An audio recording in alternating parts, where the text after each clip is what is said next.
വരുമാനങ്ങളൊന്നും കാര്യമായി ഒന്നും ഇല്ല. ഈ ബിൽഡിംഗ് നമുക്ക് വാടകയ്ക്ക് കൊടുക്കണം. നല്ല സത്യസന്ധരായ നല്ല ഒരു ബിസിനസ് നടത്തുന്ന വ്യക്തികളെ കിട്ടിയാൽ അത് വാടകയ്ക്ക് കൊടുക്കും. അത് വാടകയ്ക്ക് കൊടുക്കാനുള്ളതാണ്. അതേ സമയത്ത് വാടകയ്ക്ക് കൊടുത്ത ആള് പിന്നെ അത് 100 വാടകയ്ക്ക് കൊടുത്ത് പിന്നീട് നമുക്ക് അങ്ങോട്ട് കയറി ചെല്ലാൻ കഴിയാത്ത രൂപത്തിൽ അങ്ങനെ കൊടുക്കാൻ കഴിയില്ല. അതേ സമയത്ത് അഡ്ജസ്റ്റ് ചെയ്തുകൊണ്ട് ചെറിയ ചെറിയ നീക്കുപോക്കുകളൊക്കെ നമുക്ക് നടത്താനും സാധിക്കും. അതുകൊണ്ട് ഞാൻ പറഞ്ഞു വന്നു, ഇതും വാടകയ്ക്ക് ഇതുവരെയും കൊടുത്തിട്ടില്ല. നല്ല ഒരുപാട് ആളുകൾ ഇങ്ങനെ ചോദിക്കുന്നുണ്ട്. പക്ഷേ ചോദിക്കുന്നതിനനുസരിച്ച് ഇവിടൊക്കെ സ്ഥലത്തിനൊക്കെ വലിയ വിലയായി. ബിൽഡിങ്ങിനാണെങ്കിൽ ഓരോ ബിൽഡിങ്ങിനും ദിവസേന വലിയ വില വരികയാണ്, വലിയ സംഖ്യ വരികയാണ്. അപ്പൊ ചെറിയ സംഖ്യക്ക് കൊടുത്താൽ അതും പ്രയാസമാണ്. ഇവിടെ നല്ല സംഖ്യ കിട്ടിയാൽ ഇത് കൊടുക്കാം. പക്ഷെ ഇത് കൊടുത്താലും കിട്ടിയാലും എത്ര കിട്ടും നിങ്ങൾ ആലോചിച്ചോളി. അതുകൊണ്ടൊന്നും 30 ലക്ഷമൊന്നും കിട്ടൂല, വളരെ ചെറിയതേ കിട്ടുള്ളൂ. അപ്പൊ നമുക്ക് സ്ഥിരം വരുമാനത്തിന് ഒന്നുമില്ല. അതുകൊണ്ടായിരുന്നു ഞാൻ കഴിഞ്ഞ കൊല്ലം കുറച്ച് റബ്ബർ തൈ വെക്കാന്ന് വിചാരിച്ചു. അങ്ങനെ ഏകദേശം 10 ഏക്കറോളം സ്ഥലത്ത് റബ്ബർ തൈ വെച്ചിട്ടുണ്ട്. അത് വെച്ചിട്ടേ ഉള്ളൂ. അതിന് റബ്ബറായി കിട്ടണമെങ്കിൽ എത്ര കൊല്ലം കഴിയും, അതിനെത്ര രൂപ ചെലവാക്കണം എന്നെങ്കിൽ വേറെ കണക്കൂട്ടില്ല. അപ്പോൾ ഒരു ചെലവ് കൂടി ആയി എന്നുള്ളതാണ്. പിന്നെ സുബ്ഹാനല്ലാഹ്, സ്ഥിര വരുമാനത്തിന് നമ്മൾ ഇതുവരെയും ചിന്തിക്കാൻ നമുക്ക് സമയം കിട്ടിയിട്ടില്ല. അതുകൊണ്ട് നിങ്ങളൊക്കെ തരുന്ന സംഭാവനകളിൽ എന്തെങ്കിലും ബാക്കിയുണ്ടെങ്കിൽ അത് സിറാജുൽ ഹുദയുടെ ദൈനംദിന ചെലവിന് വേണ്ടിയും മറ്റുമാണ് എടുക്കുന്നത്. അൽഹംദുലില്ലാഹ്, നമ്മുടെ സ്ഥാപനത്തെ വളരെയേറെ സഹായിക്കുന്ന ഒരുപാട് ആളുകളുണ്ട്. നല്ല ഒരു അരിക്കച്ചവടക്കാരനുണ്ട്. അദ്ദേഹം ഇടക്കിടക്ക് അരി കൊടുത്തേക്കും. ഇതിലടുത്താണ് അദ്ദേഹത്തിന്റെ വീട്. അല്ലാഹു തആല അദ്ദേഹത്തിന് നമുക്കും സ്വർഗ്ഗത്തിൽ നിന്ന് ഭക്ഷണം നൽകട്ടെ. അദ്ദേഹത്തിന്റെ ബിസിനസ്സുകളിൽ പുതിയതും പഴയതും എല്ലാം അല്ലാഹു ബർക്കത്ത് ചെയ്യട്ടെ. ഓരോരിക്കൽ പറയും ഞാനൊരു പുതിയത് തുടങ്ങുന്നുണ്ട്, അരി കൊടുത്തേക്കും എന്ന് പറയും. പിന്നെ കണക്ക് നോക്കുമ്പോൾ പിന്നെയും കുറെ അരി കൊടുത്തേക്കും. ചിലപ്പോൾ 50 ചാക്ക്, 25 ചാക്ക്, 30 ചാക്ക്, 45 ചാക്കൊക്കെ കൊടുത്തേക്കും. അല്ലാഹു തആല അദ്ദേഹത്തിന് സ്വർഗ്ഗത്തിൽ നിന്ന് ഭക്ഷണം നൽകട്ടെ. അതുപോലെ പലരും അരി നേർച്ചയാക്കി എത്തിക്കുന്നവരുണ്ട്. അതുപോലെ മറ്റ് ഭക്ഷണങ്ങൾ, ഒരു ദിവസത്തെ ഭക്ഷണം, അതുപോലെ മറ്റ് ഭക്ഷണങ്ങളൊക്കെ നേർച്ചയാക്കി എത്തിക്കുന്നവരുണ്ട്. അല്ലാതെ സ്വർണവും പണവും പലതും നേർച്ചയാക്കി എത്തിക്കുന്നവരുണ്ട്. ഇന്ന് മലപ്പുറം ജില്ലയിൽ ഞാൻ പാങ് എന്ന് പറഞ്ഞൊരു സ്ഥലത്ത്, ഇതിന്റെ അടുത്ത് ഒരു വയലൂര് പോയി. വേറെ ഒരു സ്ഥലത്ത് വെച്ച്, തൃശ്ശൂർ ജില്ലയിൽ ഒരു സ്ഥലത്ത് വെച്ച് വയലൂർ പറഞ്ഞ് 2ാമത്തെ വയലിന് വേണ്ടി പാങ്ങിൽ വന്നത്. അപ്പൊ അവിടെ സ്റ്റേജ് മേലിരിക്കുന്ന ഒരു ആചാര്യൻ കുഞ്ഞിമോനാജി എന്ന് പറഞ്ഞ ഒരാൾ. അയാൾ ഞാൻ പറഞ്ഞു ഒരു ദിവസം സിറാജുൽ ഹുദ കാണാൻ വരണമെന്ന് പറഞ്ഞു.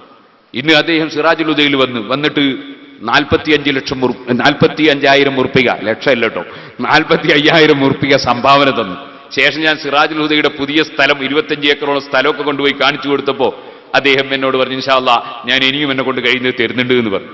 ഇന്നലെ വന്ന് പലരും സംഭാവന തന്നവരുണ്ട്. ഇന്ന് രാവിലെ കുറുവന്തേരിക്ക് അടുത്തുള്ള ഒരാൾ, കുറുവന്തേരിയിലുള്ള ഒരാൾ, വളയത്തുള്ള ഒരാൾ വന്ന് 1.5 ലക്ഷം ഉറുപ്പികയുടെ ഒരു ചെക്ക് തന്നു. അല്ലാഹു സുബ്ഹാനഹു വ തആല അങ്ങനെ സഹായിക്കുന്ന എല്ലാ ആളുകൾക്കും സ്വർഗത്തിൽ സ്ഥലം നൽകട്ടെ. അവരുടെ യാത്രകളിലും ബിസിനസ്സുകളിലും എല്ലാം അല്ലാഹു ബർക്കത്ത് ചെയ്യട്ടെ. ജമീല പാറക്കടവ് സ്വർണ്ണ മോതിരം കൊടുത്തയച്ചിട്ടുണ്ട്. അല്ലാഹുവേ, ആ സ്ത്രീക്കും അതുപോലെ നിന്റെ ദീനിനെ സഹായിക്കാൻ വേണ്ടി സ്വർണം സംഭാവന ചെയ്യുന്ന സ്ത്രീകൾക്ക്, അതുപോലെ മറ്റ് സംഭാവനകൾ നൽകുന്നവർക്ക് നീ ഖൈറായത് ദുനിയാവിലും ആഖിറത്തിലും ഏറ്റിക്കൊടുക്കണം റഹ്മാനേ.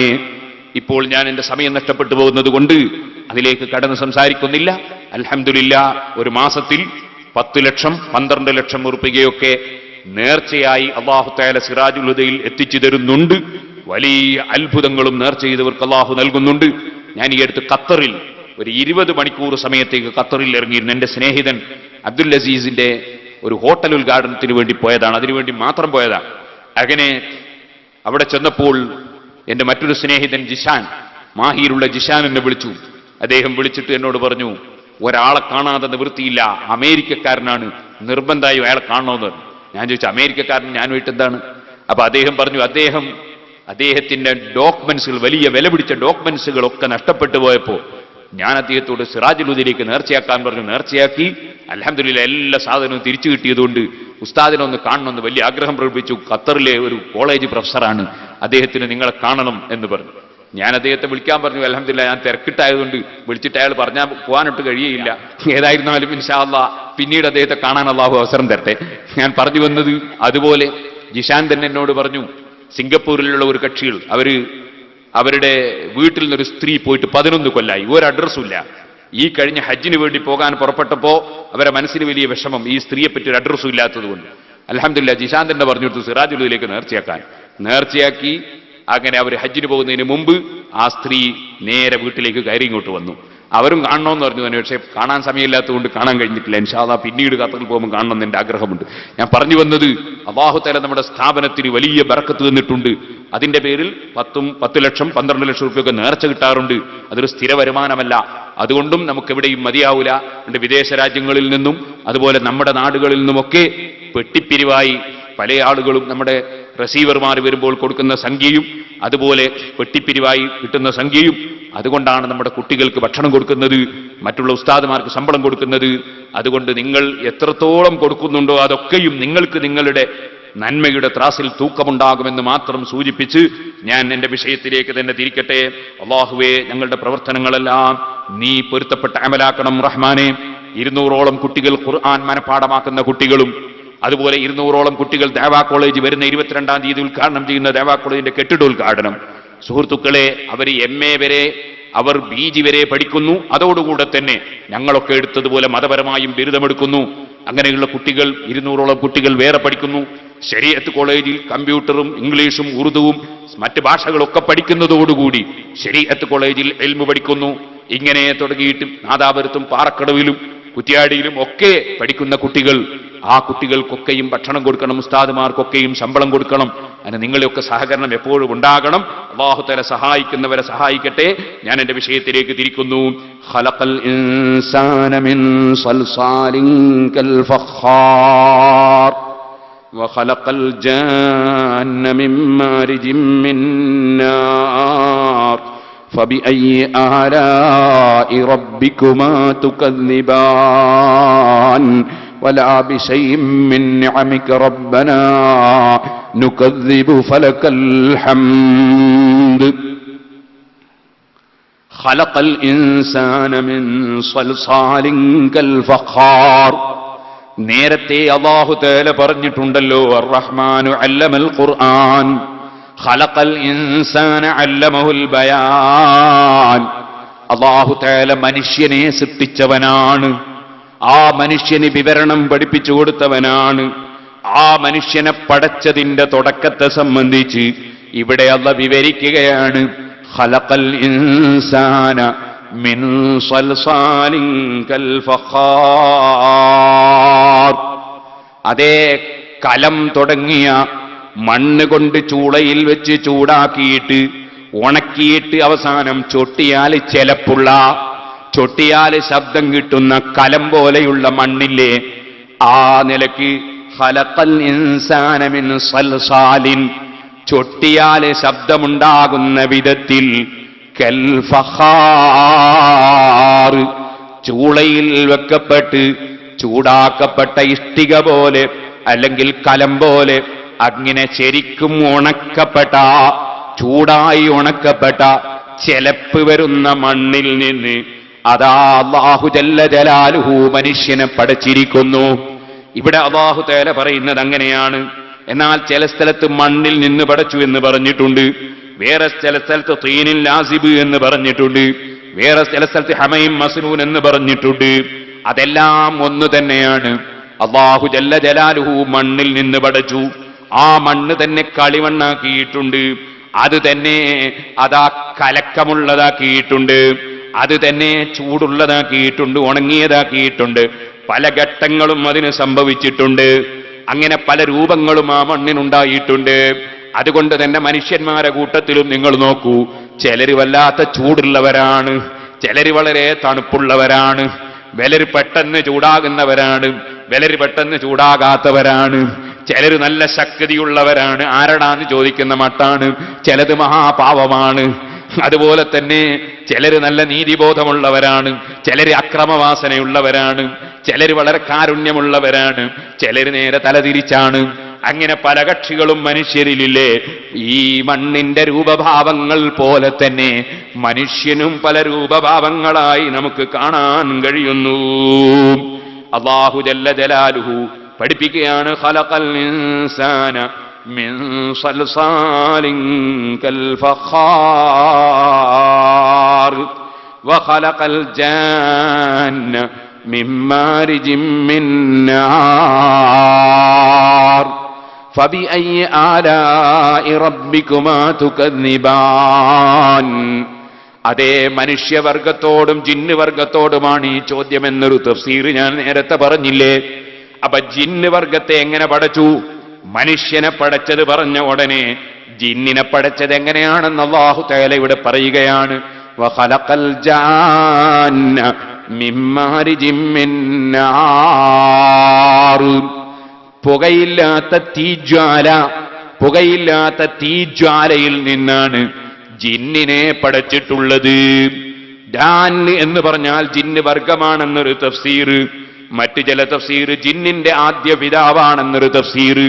നമുക്കറിയാമല്ലോ പരിശുദ്ധ ഖുർആനിൽ തന്നെ മനുഷ്യനെ പടച്ചത് മിമ്മാഇൻ മഹീൻ, അതേ വളരെ നിന്ദ്യമായ അതേ വെള്ളത്തിൽ നിന്നാണെന്ന് പറഞ്ഞിട്ടുണ്ട്. കാരണം മനുഷ്യനെ ബീജത്തിലൂടെ പടച്ചു എന്നല്ലേ നമ്മൾക്ക് മറ്റൊരു സ്ഥലത്ത് പറഞ്ഞത്? ശരിയാണല്ലോ. ആദ്യം പറഞ്ഞത് മനുഷ്യന്റെ പിതാവായ ആദം നബിയെ പടച്ചതാണ് മണ്ണിൽ നിന്നെന്ന് പറഞ്ഞത്. പിന്നീട് മനുഷ്യ സന്തതികളെ പടക്കുന്നത് ഈ ബീജത്തിൽ നിന്നാണ്.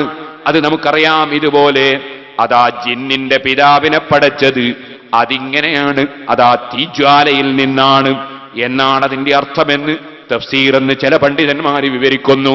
ചിലർ പറയുന്നു ജിന്ന് വർഗത്തെ എന്ന് തന്നെ അവിടെ അർത്ഥം പറയാം. അങ്ങനെ ജിന്ന് വർഗത്തെ അങ്ങനെ സൃഷ്ടിച്ചുവെന്നും പറഞ്ഞവരുണ്ട്. ഏതായിരുന്നാലും ശരി, ജിന്നിനെ അല്ലാഹു തആല തീജ്വാലയിൽ നിന്ന് പടച്ചു. നമുക്കറിയാം 3 സൃഷ്ടികൾ ഞാൻ നേരത്തെ സൂചിപ്പിച്ചിട്ടുണ്ട്, മലക്കും മനുഷ്യനും ജിന്നും. മലക്കിനെ അല്ലാഹു തആല പഠിച്ചത് പ്രകാശത്തിൽ നിന്നാണ്.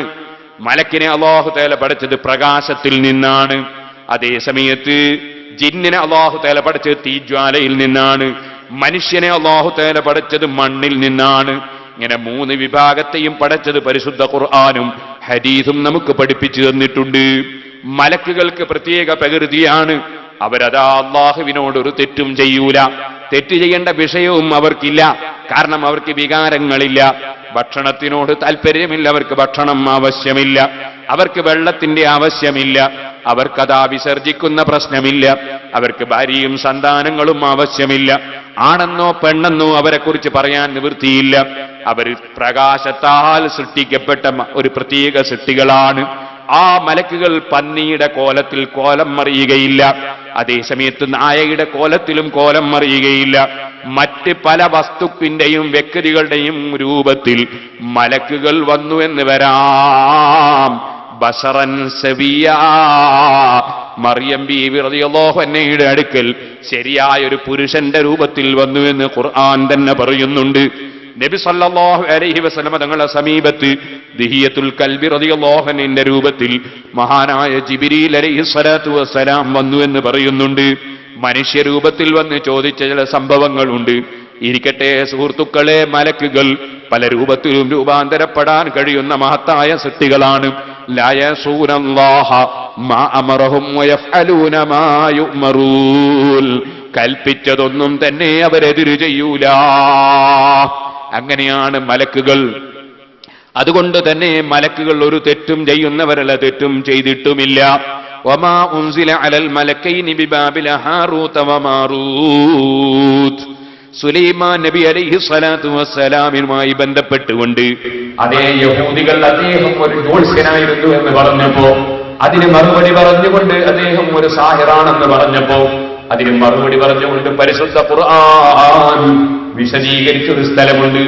അവിടെ ബാബിലിൽ 2 മലക്കുകളുടെ മേലിറക്കപ്പെട്ടു എന്ന് പറഞ്ഞ സംഭവത്തെ സംബന്ധിച്ച് അവിടെ മലിക്കൈനി എന്നും ഖിറാഅത്തുണ്ട്. അതുകൊണ്ട് അത് മലക്കുകളല്ല ആ പറഞ്ഞ സിഹ്ർ പഠിപ്പിച്ചവർ എന്ന് വിശദീകരിച്ച പണ്ഡിതന്മാരുണ്ട്. മലക്കുകളാണ് എന്ന് വന്നാൽ തന്നെ അവര് സിഹ്ർ പഠിപ്പിച്ചത് സിഹ്ർ ചെയ്യാൻ വേണ്ടിയല്ല, സിഹ്ർ ബാത്തിലാക്കാൻ വേണ്ടിയാണ്.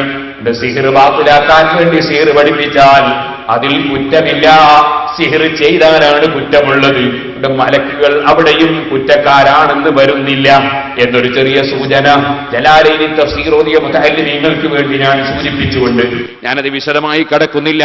ഞാൻ എന്റെ വിഷയം വളരെ വിശദമായി പറയേണ്ട ഒരുപാട് കാര്യങ്ങളുള്ളതിനാൽ ചുരുക്കി ഒരു സൂചന നൽകിയതാണ്. മലക്കുകൾ തെറ്റ് ചെയ്യുന്നവരല്ല. ഇതുപോലെ തന്നെ സഹോദരന്മാരെ, അമ്പിയാക്കൾ തെറ്റ് ചെയ്യുന്നവരല്ല. പക്ഷേ അമ്പിയാക്കളെ സംബന്ധിച്ചിടത്തോളം മലക്കുകളുടെ പ്രകൃതി പോലെയല്ല, അവർക്ക് മനുഷ്യനാണവർ. പക്ഷേ ആത്മീയമായി മലായിക്കത്തുമായി ബന്ധപ്പെട്ട പ്രകൃതിയാണ്, ശാരീരികമായി മനുഷ്യന്റെ പ്രകൃതിയാണ്. എന്ന് പറഞ്ഞാൽ എല്ലാ നിലക്കും മനുഷ്യ പ്രകൃതിയുടെ മോശങ്ങളൊക്കെ അവർക്കുണ്ടെന്നല്ല, മോശമായ ഒന്നും അവർക്കില്ല. അമ്പിയാക്കളെ സംബന്ധിച്ചിടത്തോളം മനുഷ്യർ വെറുക്കുന്ന രോഗം അവർക്കുണ്ടാവുകയില്ല. അവരുടെ ജീവിതത്തിൽ ഒരിക്കലും തന്നെ അവർ കളവ് പറയുകയില്ല, അവരാരെയും വഞ്ചിക്കുകയില്ല. അങ്ങനെ തുടങ്ങിയ എല്ലാ മഹത്വങ്ങളും അവർക്കുണ്ടെങ്കിലും മലക്കിന്റെ പ്രകൃതി പോലെയല്ല മനുഷ്യരായ അമ്പിയാക്കളെ പ്രകൃതി. അതിനാൽ അമ്പിയാക്കൾ തെറ്റ് ചെയ്യാതിരിക്കുന്നു എന്നത് അത് വലിയ മഹത്വമാണ്. മലക്കുകളെ മഹത്വത്തെക്കാൾ എത്രയോ വലുതാണ്. കാരണം അവർക്ക് അമ്പിയാക്കൾക്ക് വികാരമുണ്ട്, അവര് ഭക്ഷണം കഴിക്കുന്നുണ്ട്, അവര് കുടിക്കുന്നുണ്ട്, അതേ കല്യാണം നടത്തുന്നുണ്ട്, സന്താനോൽപാദനം നടത്തുന്നുണ്ട്, അവർക്ക് ചെറിയ ക്ഷീണം സംഭവിക്കുന്നുണ്ട്, ചെറിയ രോഗം സംഭവിക്കുന്നുണ്ട്, ദാരിദ്ര്യം സംഭവിക്കുന്നുണ്ട്, അവരുടെ മക്കൾ മരിച്ചു പോകുന്നുണ്ട്, അവർക്ക് അങ്ങനെ പല പല സംഗതികളും ഉണ്ടാകുന്നുണ്ട്. പക്ഷെ ഇതൊക്കെ ഉണ്ടെങ്കിലും അവരുടെ നാവിൽ നിന്ന് പടച്ചവൻ പൊരുത്തപ്പെടാത്തൊരു വാക്കും വരുന്നില്ല. അവരെ ശരീരത്തിൽ നല്ല പൊരുത്തപ്പെടാത്തൊരു വാക്കും ഒരു പ്രവൃത്തിയും സംഭവിക്കുന്നില്ല. അങ്ങനെ പരിപൂർണമായ മഅസൂമുകളാണ് അമ്പിയാക്കൾ. ആദം നബി അലൈഹിസ്സലാത്തു വസ്സലാം തെറ്റ് ചെയ്തിട്ടില്ല, മൂസാ നബി അലൈഹിസ്സലാം തെറ്റ് ചെയ്തിട്ടില്ല, ലോകത്ത് ഒരു നബിയും ഒരു തെറ്റും ചെയ്തിട്ടില്ല. വഇസ്മത്തുൽ ബാരി ലികുല്ലിൻ ഹുതിമാ, മുഴുവൻ അമ്പിയാക്കളും മഅസൂമിങ്ങളാണ്. ആദം നബി അലൈഹിസ്സലാം പഴം പറിച്ചില്ലേ, അത് മറന്നിട്ട് പറിച്ചു പോയതാണെന്ന് ഖുർആൻ പറയുന്നു. മറന്നിട്ട് ചെയ്താൽ അത് തെറ്റല്ലല്ലോ. അങ്ങനെ ഓരോന്നിനും പണ്ഡിതന്മാര് വിവരണം നൽകിയിട്ടുണ്ട്. അതിനാൽ അമ്പിയാക്കളും തെറ്റ് ചെയ്യുന്നവരല്ല. അതുപോലെ അല്ലാഹുവിന്റെ ചില സാലിഹീങ്ങൾ തെറ്റ് ചെയ്യാതെ ജീവിക്കാൻ ഭാഗ്യം ലഭിച്ച മഹാന്മാരുണ്ട്. 4 മദ്ഹബിന്റെ ഇമാമിങ്ങൾ ജീവിതത്തിൽ ഒരു കറാഹത്ത് പോലും ചെയ്തത് ചൂണ്ടിക്കാണിക്കാൻ ഒരു മനുഷ്യരും സാധ്യമല്ല. ഉമർ ഇബ്നുൽ ഖത്താബ് റളിയല്ലാഹു അൻഹുവിന്റെ മുന്നിൽ വെച്ചൊരു കറാഹത്ത് ചെയ്യാൻ അനുവദിച്ചിട്ടില്ല. ആ നിലയ്ക്ക് അവരൊക്കെ വലിയ മഹാന്മാരാണ്. പക്ഷേ അവരെ കുറിച്ച് മഅസൂമുകളെന്ന് പറയാറില്ല. അവരെ സംബന്ധിച്ച് പറയുക മഹ്ഫൂദുകളെന്നാണ്. അല്ലാഹുവിന്റെ പ്രത്യേക കാവൽ ലഭിച്ചിട്ടുള്ള മഹാന്മാരാണവര്. ഇരിക്കട്ടെ, മനുഷ്യനെ അല്ലാഹു തആല പടച്ചത് കളിമണ്ണിൽ നിന്നാണ്. ആ മണ്ണ് തന്നെ അതാ ചൂടാക്കപ്പെട്ട നിലയ്ക്ക് മുട്ടിയാൽ ശബ്ദമുണ്ടാകുന്ന മണ്ണായി അതിൽ നിന്ന് മനുഷ്യനെ പടക്കപ്പെട്ടു എന്നിവിടെ പഠിപ്പിച്ചു. എന്നാൽ ജിന്നിനെ പടച്ചത് അതേ തീജ്വാലയിൽ നിന്നാണെന്നും പരിശുദ്ധ ഖുർആൻ ഇവിടെ പഠിപ്പിച്ചു. ആ ജിന്നുകൾ മനുഷ്യനേക്കാൾ താഴ്ന്ന വർഗമാണ്. എന്റെ ഈ പ്രസംഗം കേൾക്കുന്ന സദസ്സിൽ ധാരാളം ജിന്നുകൾ ഉണ്ടാകാം. ആ ജിന്നുകൾക്കൊന്നും കംപ്ലൈന്റ് വേണ്ട. ഏത് ജിന്നിനും കംപ്ലൈന്റ് വേണ്ട, ഉള്ളതുപോലെ പറയണമല്ലോ. സുഹൃത്തുക്കളെ, അല്ലാഹു ജല്ല ജലാലുഹു മനുഷ്യന് ജിന്നിനേക്കാൾ ബഹുമാനം നൽകിയിരിക്കുന്നു. ഒരു നിലക്ക് പറഞ്ഞാൽ മലക്കിനേക്കാളും ബഹുമാനം മനുഷ്യനല്ല നൽകിയിരിക്കുന്നു.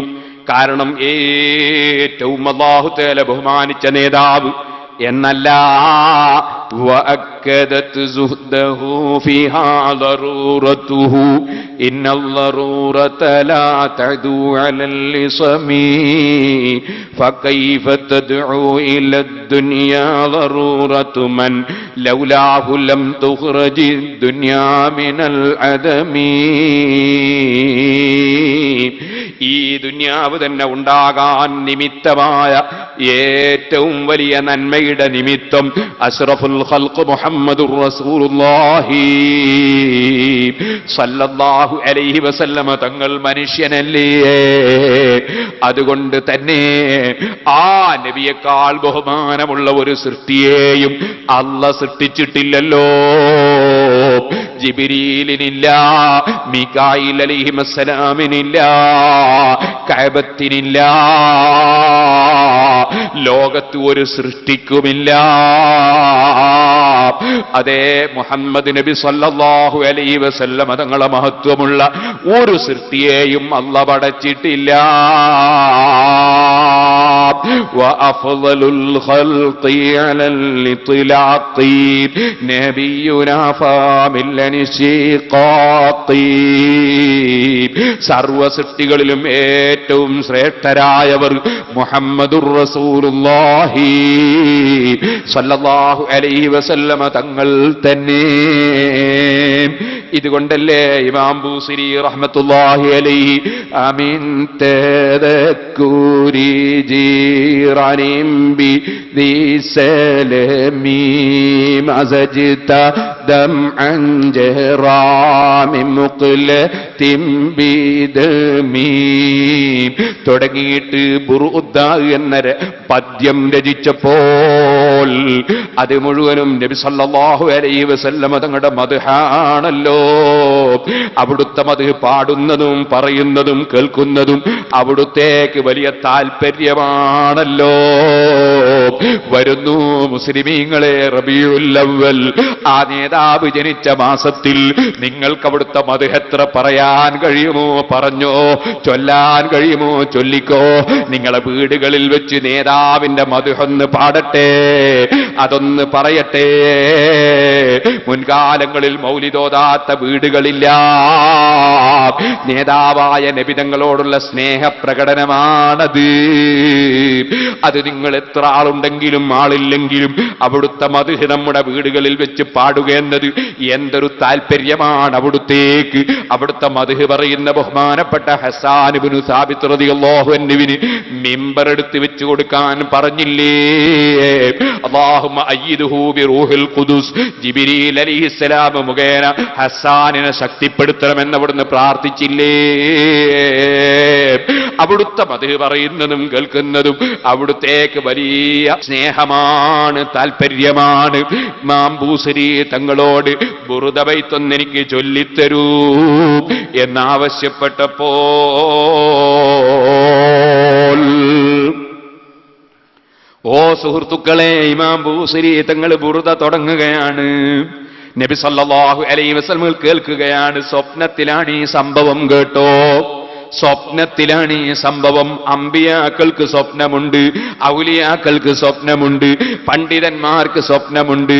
അതേ സ്വപ്നം നുബുവത്തിന്റെ ഒരംശമാണെന്ന് ഹദീസിലുണ്ട്. എല്ലാ സ്വപ്നവും കള്ള സ്വപ്നങ്ങളല്ല. അതേ സമയത്ത് ഈ സ്റ്റേജിൽ വെച്ച് തന്നെ ഞാൻ മുമ്പൊരിക്കൽ പറഞ്ഞിട്ടുണ്ട്, വ്യാജ തരീഖത്തിന്റെ ആളുകൾ ചില സ്വപ്നങ്ങൾ കണ്ടിട്ടത് തെളിവായി ശരീഅത്തിന്റെ നിയമത്തിനെതിരെ അവര് സ്വപ്നം തെളിവ് കൊണ്ടുവന്നാൽ അത് സ്വീകരിക്കൂല. അത് ഞാൻ മുമ്പിവിടെ വിശദീകരിച്ചിട്ടുണ്ട്. അതിലെന്റെ പ്രസംഗത്തിന്റെ ആദ്യ ഭാഗവും അവസാന ഭാഗവും ഒഴിവാക്കിയിട്ട് മധ്യത്തിൽ ചില കഷ്ണങ്ങൾ ക്ലിപ്പാക്കി ജനങ്ങളെ തെറ്റിദ്ധരിപ്പിച്ച ചില കക്ഷികളുണ്ട്. പടച്ചവന്റെ കോടതിയിൽ വെച്ച് നമുക്ക് കാണാമെന്നേ പറയുന്നുള്ളൂ. ഞാൻ പ്രസംഗിച്ച പ്രസംഗത്തിന്റെ പ്രസക്ത ഭാഗങ്ങൾ കട്ടുമുറിച്ചിട്ട് ജനങ്ങളെ തെറ്റിദ്ധരിപ്പിച്ചവരുണ്ടെങ്കിൽ പടച്ച റബ്ബിന്റെ കോടതിയിൽ അല്ലാഹു തന്നെ അവരെ വിചാരണ ചെയ്തോളും. ഞാനിപ്പോൾ അതിലേക്ക് കടക്കുന്നില്ല. ഒരു കാര്യം ഉണർത്തട്ടെ, പടച്ച റബ്ബിന്റെ ദീന് ഹഖ് ഹഖാണെന്ന് മനസ്സിലായതുപോലെ പറഞ്ഞതല്ലാതെ ഇന്ന് വരെ റബ്ബിന്റെ ദീന് മൂടി വെച്ച് പറയാൻ ശ്രമിച്ചിട്ടില്ല. ഒന്നും തന്നെ മറച്ചു വെക്കാൻ തോന്നിയിട്ടുമില്ല. അതുകൊണ്ടിരിക്കട്ടെ, ഞാനിപ്പോൾ അതിലേക്ക് കടക്കുന്നില്ല. എന്റെ മുഅ്മിനീങ്ങളെ ശ്രദ്ധിക്കണം. ഇമാം ബൂസരി തങ്ങൾ നബി സല്ലല്ലാഹു അലൈഹി വസല്ലം തങ്ങളെ സ്വപ്നത്തിൽ കാണുകയാണ്. ബുറുദ ബൈത്തൊന്ന് ചൊല്ലിക്കൊടുക്കാൻ ആവശ്യപ്പെടുകയാണ്. ബുറുദ അതാ ചൊല്ലിക്കൊടുക്കാൻ തുടങ്ങി. ആമീൻ തദക്കുരി ജീറാനിം ബി ദിസലമി മസജ്ത ദം അൻജറാമി മുഖ്ലതിം ബിദമി. അങ്ങനെ ചൊല്ലുമ്പോ നബി സല്ലല്ലാഹു അലൈഹി വസല്ലം ആനന്ദത്തോടെ കേൾക്കുകയാണ്. ഞാൻ വടകരയിൽ ഒരു കല്യാണത്തിന് പോയി. എനിക്ക് വല്ലാത്ത സന്തോഷമായി പോയി. കല്യാണത്തിന്റെ തലേ ദിവസമാണ്.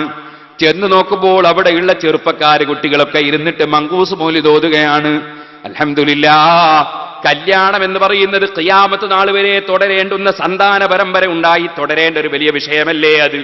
ആ വിഷയം നടക്കേണ്ടുന്ന നിക്കാഹ് നടക്കേണ്ട വീട്ടിൽ വെച്ച് തലേ ദിവസം ചെറുപ്പക്കാര് കൂട്ടിയിട്ട് നല്ല എസല്ല് മൗലിദ് ഓതുകയാണ്. അല്ലാഹുവിന്റെ റസൂലിന്റെ മദ്ഹും സലാത്തും ചൊല്ലി ആ സ്ഥലത്ത് എന്തൊരു ബറക്കത്തായിരിക്കും, ആ നിക്കാഹിന് എന്തൊരു ബറക്കത്തായിരിക്കും. എനിക്ക് വലിയ സന്തോഷം തോന്നി.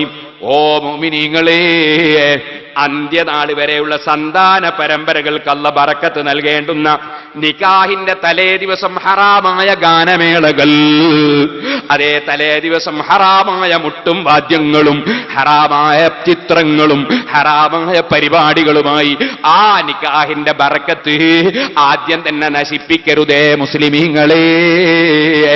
പറയട്ടെ, 10,000-കണക്കിന് ആളെ ക്ഷണിച്ച് അതേ വലിയ ഘോഷത്തോടെ നടത്തിയ ചില നിക്കാഹുകൾ, വലിയ ആർഭാടത്തോടെ നടത്തിയ ചില നിക്കാഹുകൾ കാണുന്നല്ലോ ഒരു മാസം കൊണ്ട് പിരിഞ്ഞുപോയി, ചിലപ്പോൾ ഒരാഴ്ച കൊണ്ട് തെറ്റിപ്പോയി, ചിലതൊരു കൊല്ലം കൊണ്ട് തെറ്റിപ്പോയി, ചിലത് സുബ്ഹാനല്ലാഹ് അങ്ങനെ തെറ്റിയാലും സാരമില്ലായിരുന്നു, ചിലതാ സുബ്ഹാനല്ലാഹ് അതിന്റെയും അപ്പുറത്ത് മക്കളുണ്ടായിട്ട് പിരിഞ്ഞുപോയി, സങ്കടം തന്നെ. അള്ളയല്ലേ ഈ നിക്കാഹിൽ ബറക്കത്ത് ചെയ്യേണ്ടത്, അള്ളയല്ലേ ഈ മക്കളിൽ ബറക്കത്ത് ചെയ്യേണ്ടത്.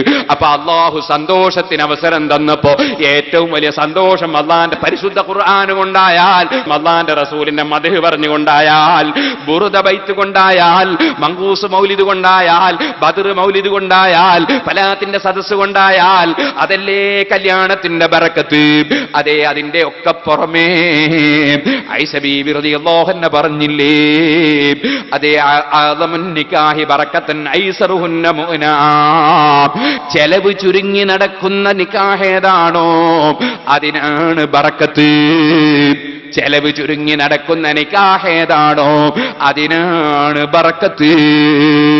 ഇപ്പോൾ ഞാനതിലേക്ക് കടക്കുന്നില്ല. അതുകൊണ്ടാണ് അതേ വിവാഹം എന്ന വിഷയത്തിൽ 5 ദിവസം ഞാൻ കഴിഞ്ഞ കൊല്ലം കുറ്റ്യാടിയിൽ പ്രസംഗിച്ചിട്ടുണ്ട്. അവിടെ വെച്ച് ഞാൻ വിശദീകരിച്ചിട്ടുണ്ട്. മഹർ കൊടുക്കുന്ന സ്ഥലത്ത് പോലും, മഹർ നിശ്ചയിക്കുന്ന സ്ഥലത്ത് പോലും 500 ദിർഹമിനേക്കാൾ അധികം മഹർ നിശ്ചയിക്കുന്ന കറാഹത്താണെന്ന് പണ്ഡിതന്മാര് പറയുന്നു. 500 ദിർഹമിന്റെ മേലെ മഹർ നിശ്ചയിക്കുന്നത് കറാഹത്താണെന്ന് പണ്ഡിതന്മാര് പറയുന്നു. അപ്പൊ പണം ചുരുങ്ങിയുള്ള നിക്കാഹിനാണ് ബറക്കത്തെന്നല്ലേ നബി സല്ലല്ലാഹു അലൈഹി വസല്ലം തങ്ങൾ പഠിപ്പിച്ചത്. എന്നാൽ ആ ബറക്കത്ത് ഒന്നുകൂടി മാറ്റുകൂടാൻ നിക്കാഹിന്റെ തലേ ദിവസം അതേ ഗാനമേളകളും പാട്ടുകച്ചേരികളും അതുപോലുള്ള വിഷയങ്ങൾക്ക് പകരം അല്ലാഹുവിന്റെ റസൂലിന്റെ മദ്ഹ് പാടിയാൽ നബിതങ്ങൾക്ക് വലിയ താല്പര്യമായില്ലേ? നമ്മൾ ചിന്തിക്കേണ്ട കാര്യങ്ങളൊക്കെ ചിന്തിക്കണമെന്നേ പറയുന്നുള്ളൂ. ഞാൻ പറഞ്ഞ വിഷയത്തിലേക്ക് തന്നെ പോകട്ടെ. അതാ ഇമാം ബൂസിരി ബുറുദ ബൈത്ത് ഇങ്ങനെ ചൊല്ലിക്കൊടുത്തു. ആ ബുറുദ ബൈത്ത് വളരെ അർത്ഥവത്താണ്. അതിലുള്ള ഓരോ വരികളും വലിയ വലിയ അർത്ഥവത്തായ വരികളാണ്. നമ്മളെപ്പോലത്തെ വരെ സൂചിപ്പിച്ചുകൊണ്ട് അവിടുന്ന് ചൊല്ലിയൊരു പദ്യം ഞാൻ കേൾപ്പിക്കട്ടെ.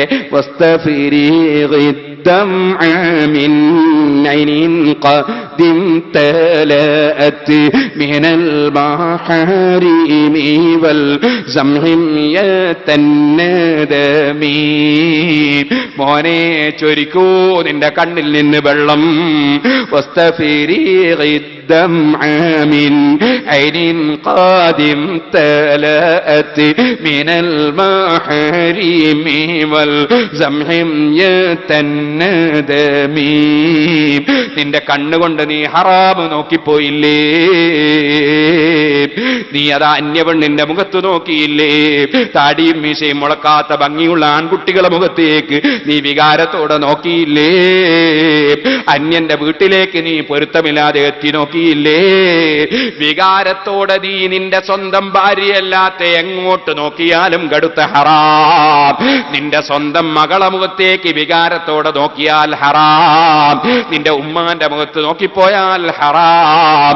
നീ എന്റെ മകന്റെ ഭാര്യയുടെ മുഖത്തേക്ക് വികാരത്തോടെ നോക്കിയാൽ ഹറാം. നിന്റെ സ്വന്തം മകൾ യുവതിയായ മകളെ മുഖത്തേക്ക് നീ വികാരത്തോടെ നോക്കിയാൽ ഹറാം. അതിനപ്പുറം ഞാൻ പറയേണ്ടതുണ്ടോ? മാനവികത തകർന്നു പോയൊരു കാലഘട്ടത്തിലല്ലേ നമ്മുടെ ജീവിതം. സ്വന്തം മകളെ വ്യഭിചരിച്ച പിതാവിന്റെ സംഭവങ്ങൾ പത്രത്തിലെത്ര നമ്മൾ കേട്ടു. സ്വന്തം മകളെ വ്യഭിചരിക്കാൻ ഇറങ്ങിയ എത്ര ആളുകൾ സ്വന്തം ഭാര്യയുമായി തെറ്റിപ്പോയി.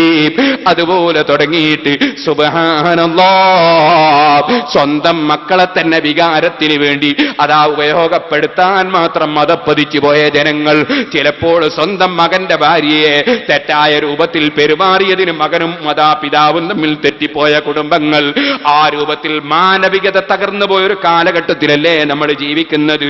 ഓ മുഅ്മിനീങ്ങളെ, ഇമാം ബൂസിരി തങ്ങൾ പറയുകയാണ്, വല്ലപ്പോഴും ദുർബല നിമിഷത്തിൽ നീ ഹറാമിലേക്ക് നോക്കിപ്പോയോ, എന്നാൽ ആ കണ്ണിൽ നിന്ന് വെള്ളമൊലിപ്പിച്ച് നീയൊന്ന് കരയൂ.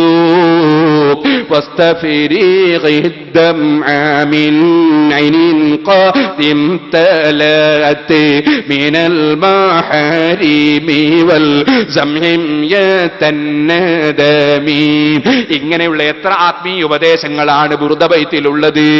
നബി സല്ലല്ലാഹു അലൈഹി വസല്ലം മദ്ഹൂ അതെത്ര അർത്ഥവത്തായ രൂപത്തിലാണ് അവിടുന്ന് വിശദീകരിച്ചത്.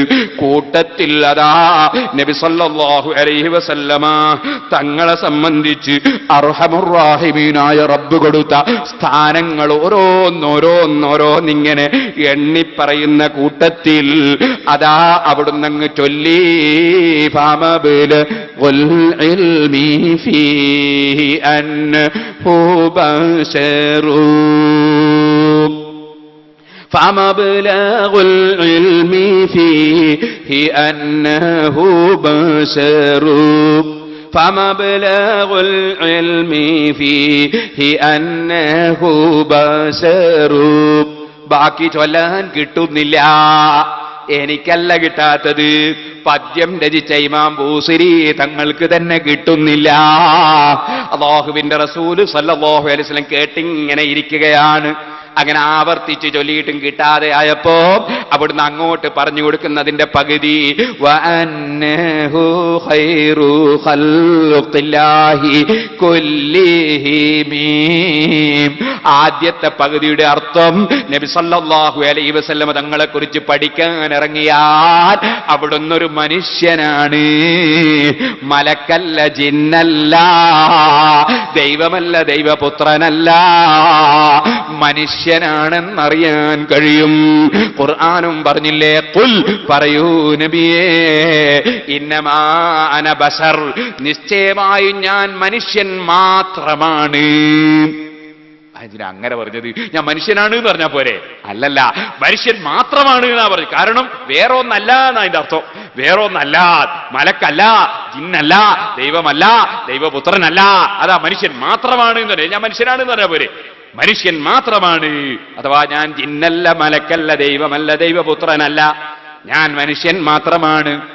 എന്നിട്ടോ മിസിലുക്കും അതിന് പലരും അർത്ഥം വെച്ച് തെറ്റിപ്പോയി.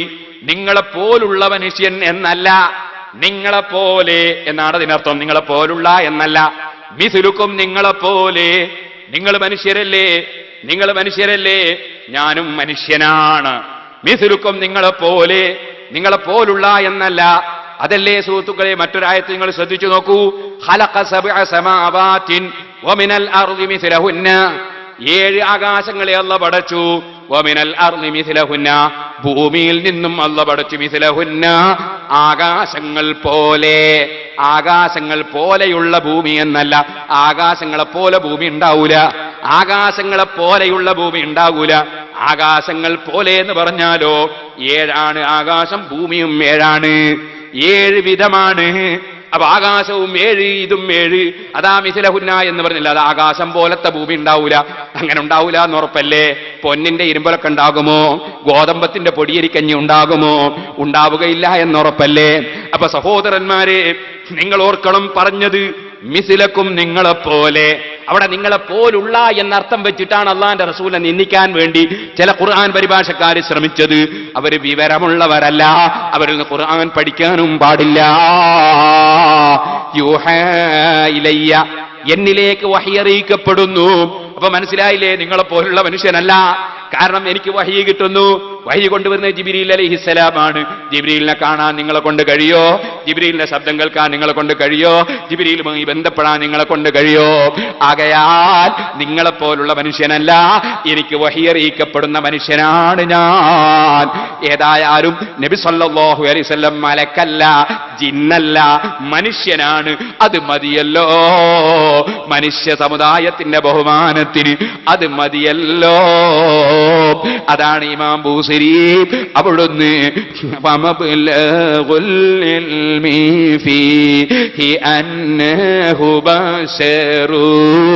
എന്നങ്ങ് ചൊല്ലിയപ്പോ അതിനോട് ഫിറ്റാകുന്ന ഒരു ഭാഗം അല്ലാഹുവിന്റെ റസൂൽ സല്ലല്ലാഹു അലൈഹി വസല്ലം പറഞ്ഞു കൊടുക്കുകയാണ്. വഅന്നഹു ഖൈറു ഖൽഖില്ലാഹി കുല്ലിഹിം, പടച്ചവന്റെ എല്ലാ സൃഷ്ടികളിലും വെച്ച് ഏറ്റവും ശ്രേഷ്ഠരാണ് മുഹമ്മദുർ റസൂലുള്ളാഹി സല്ലല്ലാഹു അലൈഹി വസല്ലം. ആ മഹാനായ മുഹമ്മദുർ റസൂലുള്ളാഹി സല്ലല്ലാഹു അലൈഹി വസല്ലം മനുഷ്യനാണ്. അതുകൊണ്ട് തന്നെ മനുഷ്യ സമുദായത്തിനാണ് ഏറ്റവും വലിയ ബഹുമാനം. മനുഷ്യ സമുദായത്തിനാണ് ഏറ്റവും വലിയ ബഹുമാനം. ആ മനുഷ്യനെ പടച്ചതിനെ സംബന്ധിച്ച് പരിശുദ്ധ ഖുർആൻ പറഞ്ഞു, ഖലഖൽ ഇൻസാന മിൻ സൽസാലിൻ കൽ ഫഖാർ വഖലഖൽ ജാന്ന മിൻ മാരിജിൻ മിൻ നാർ. ഉടനെ തന്നെ മറ്റൊരു വർഗമായ ജിന്നിനെ കുറിച്ച് പറയുകയാണ്. ജിന്നിനെ അതാ തീജ്വാലയിൽ നിന്ന് നമ്മൾ പടച്ചു നബിയേ. എന്നിട്ടോ മനുഷ്യനെ പടക്കുന്നതിന് മുമ്പ് ജിന്നിനെ പടച്ചിട്ടുണ്ട്. അത് തീജ്വാലയിൽ നിന്ന് പടച്ചിട്ടുണ്ട്. എന്നിട്ടോ അല്ലാഹു ബഹുമാനം കൊടുത്തത് മനുഷ്യനാണ്. മനുഷ്യനെ പടക്കുന്നതിന് മുമ്പ് മലക്കുകളെ പടച്ചിട്ടുണ്ട്. എന്നിട്ടും അല്ലാഹു ബഹുമാനം കൊടുത്തത് പരിപൂർണ മനുഷ്യനാണ്. ഇനി നിങ്ങൾക്ക് കേൾക്കണോ, ജിബ്രീൽ അലൈഹിസ്സലാമിനേക്കാൾ മൂസാ നബി അലൈഹിസ്സലാമിന് ബഹുമാനമുണ്ട്. അത്തരത്തിലുള്ള മുർസലീങ്ങൾക്ക് ബഹുമാനമുണ്ട് എന്ന് പോരാ, സിദ്ദീഖ് റളിയല്ലാഹു അൻഹുവിന് ഒരു സാധാരണ മലക്കിനേക്കാൾ ബഹുമാനമുണ്ട്. അഫ്ളലു മിൻ ബഅദി മലായികതിഹി, ഒരു സാധാരണ മലക്കിനേക്കാൾ അല്ലാഹുവിന്റെ ഔലിയാക്കളിൽ ചിലർക്ക് ബഹുമാനമുണ്ട്. മനുഷ്യ സമുദായത്തിൽ വലിയ വലിയ ബഹുമാനികളുണ്ട്. ഇനിയും നിങ്ങൾ നോക്കൂ, ഇതുകൊണ്ടാണ് ലോകത്ത് ഒരു ഇമാമിനും തർക്കമില്ല, ഒരു പണ്ഡിതനും തർക്കമില്ല. ഖാദി ഇയാദ് റഹിമഹുല്ല പറയുന്നു, ഇബ്നുൽ ഹാജ് തങ്ങൾ പറയുന്നു, സർവ്വ പണ്ഡിതന്മാരും പറയുന്നു, അജ്മഅൽ ഉലമാ, ഒരു പണ്ഡിതനും തർക്കമില്ല. അല്ലാഹു പടച്ച സ്ഥലങ്ങളിൽ വെച്ച് ഏറ്റവും ബഹുമാനമുള്ള സ്ഥലം അത് നബി സല്ലല്ലാഹു അലൈഹി വസല്ലമ തങ്ങളുടെ ശരീരം മറവിട്ട് കിടക്കുന്ന സ്ഥലമാണ്.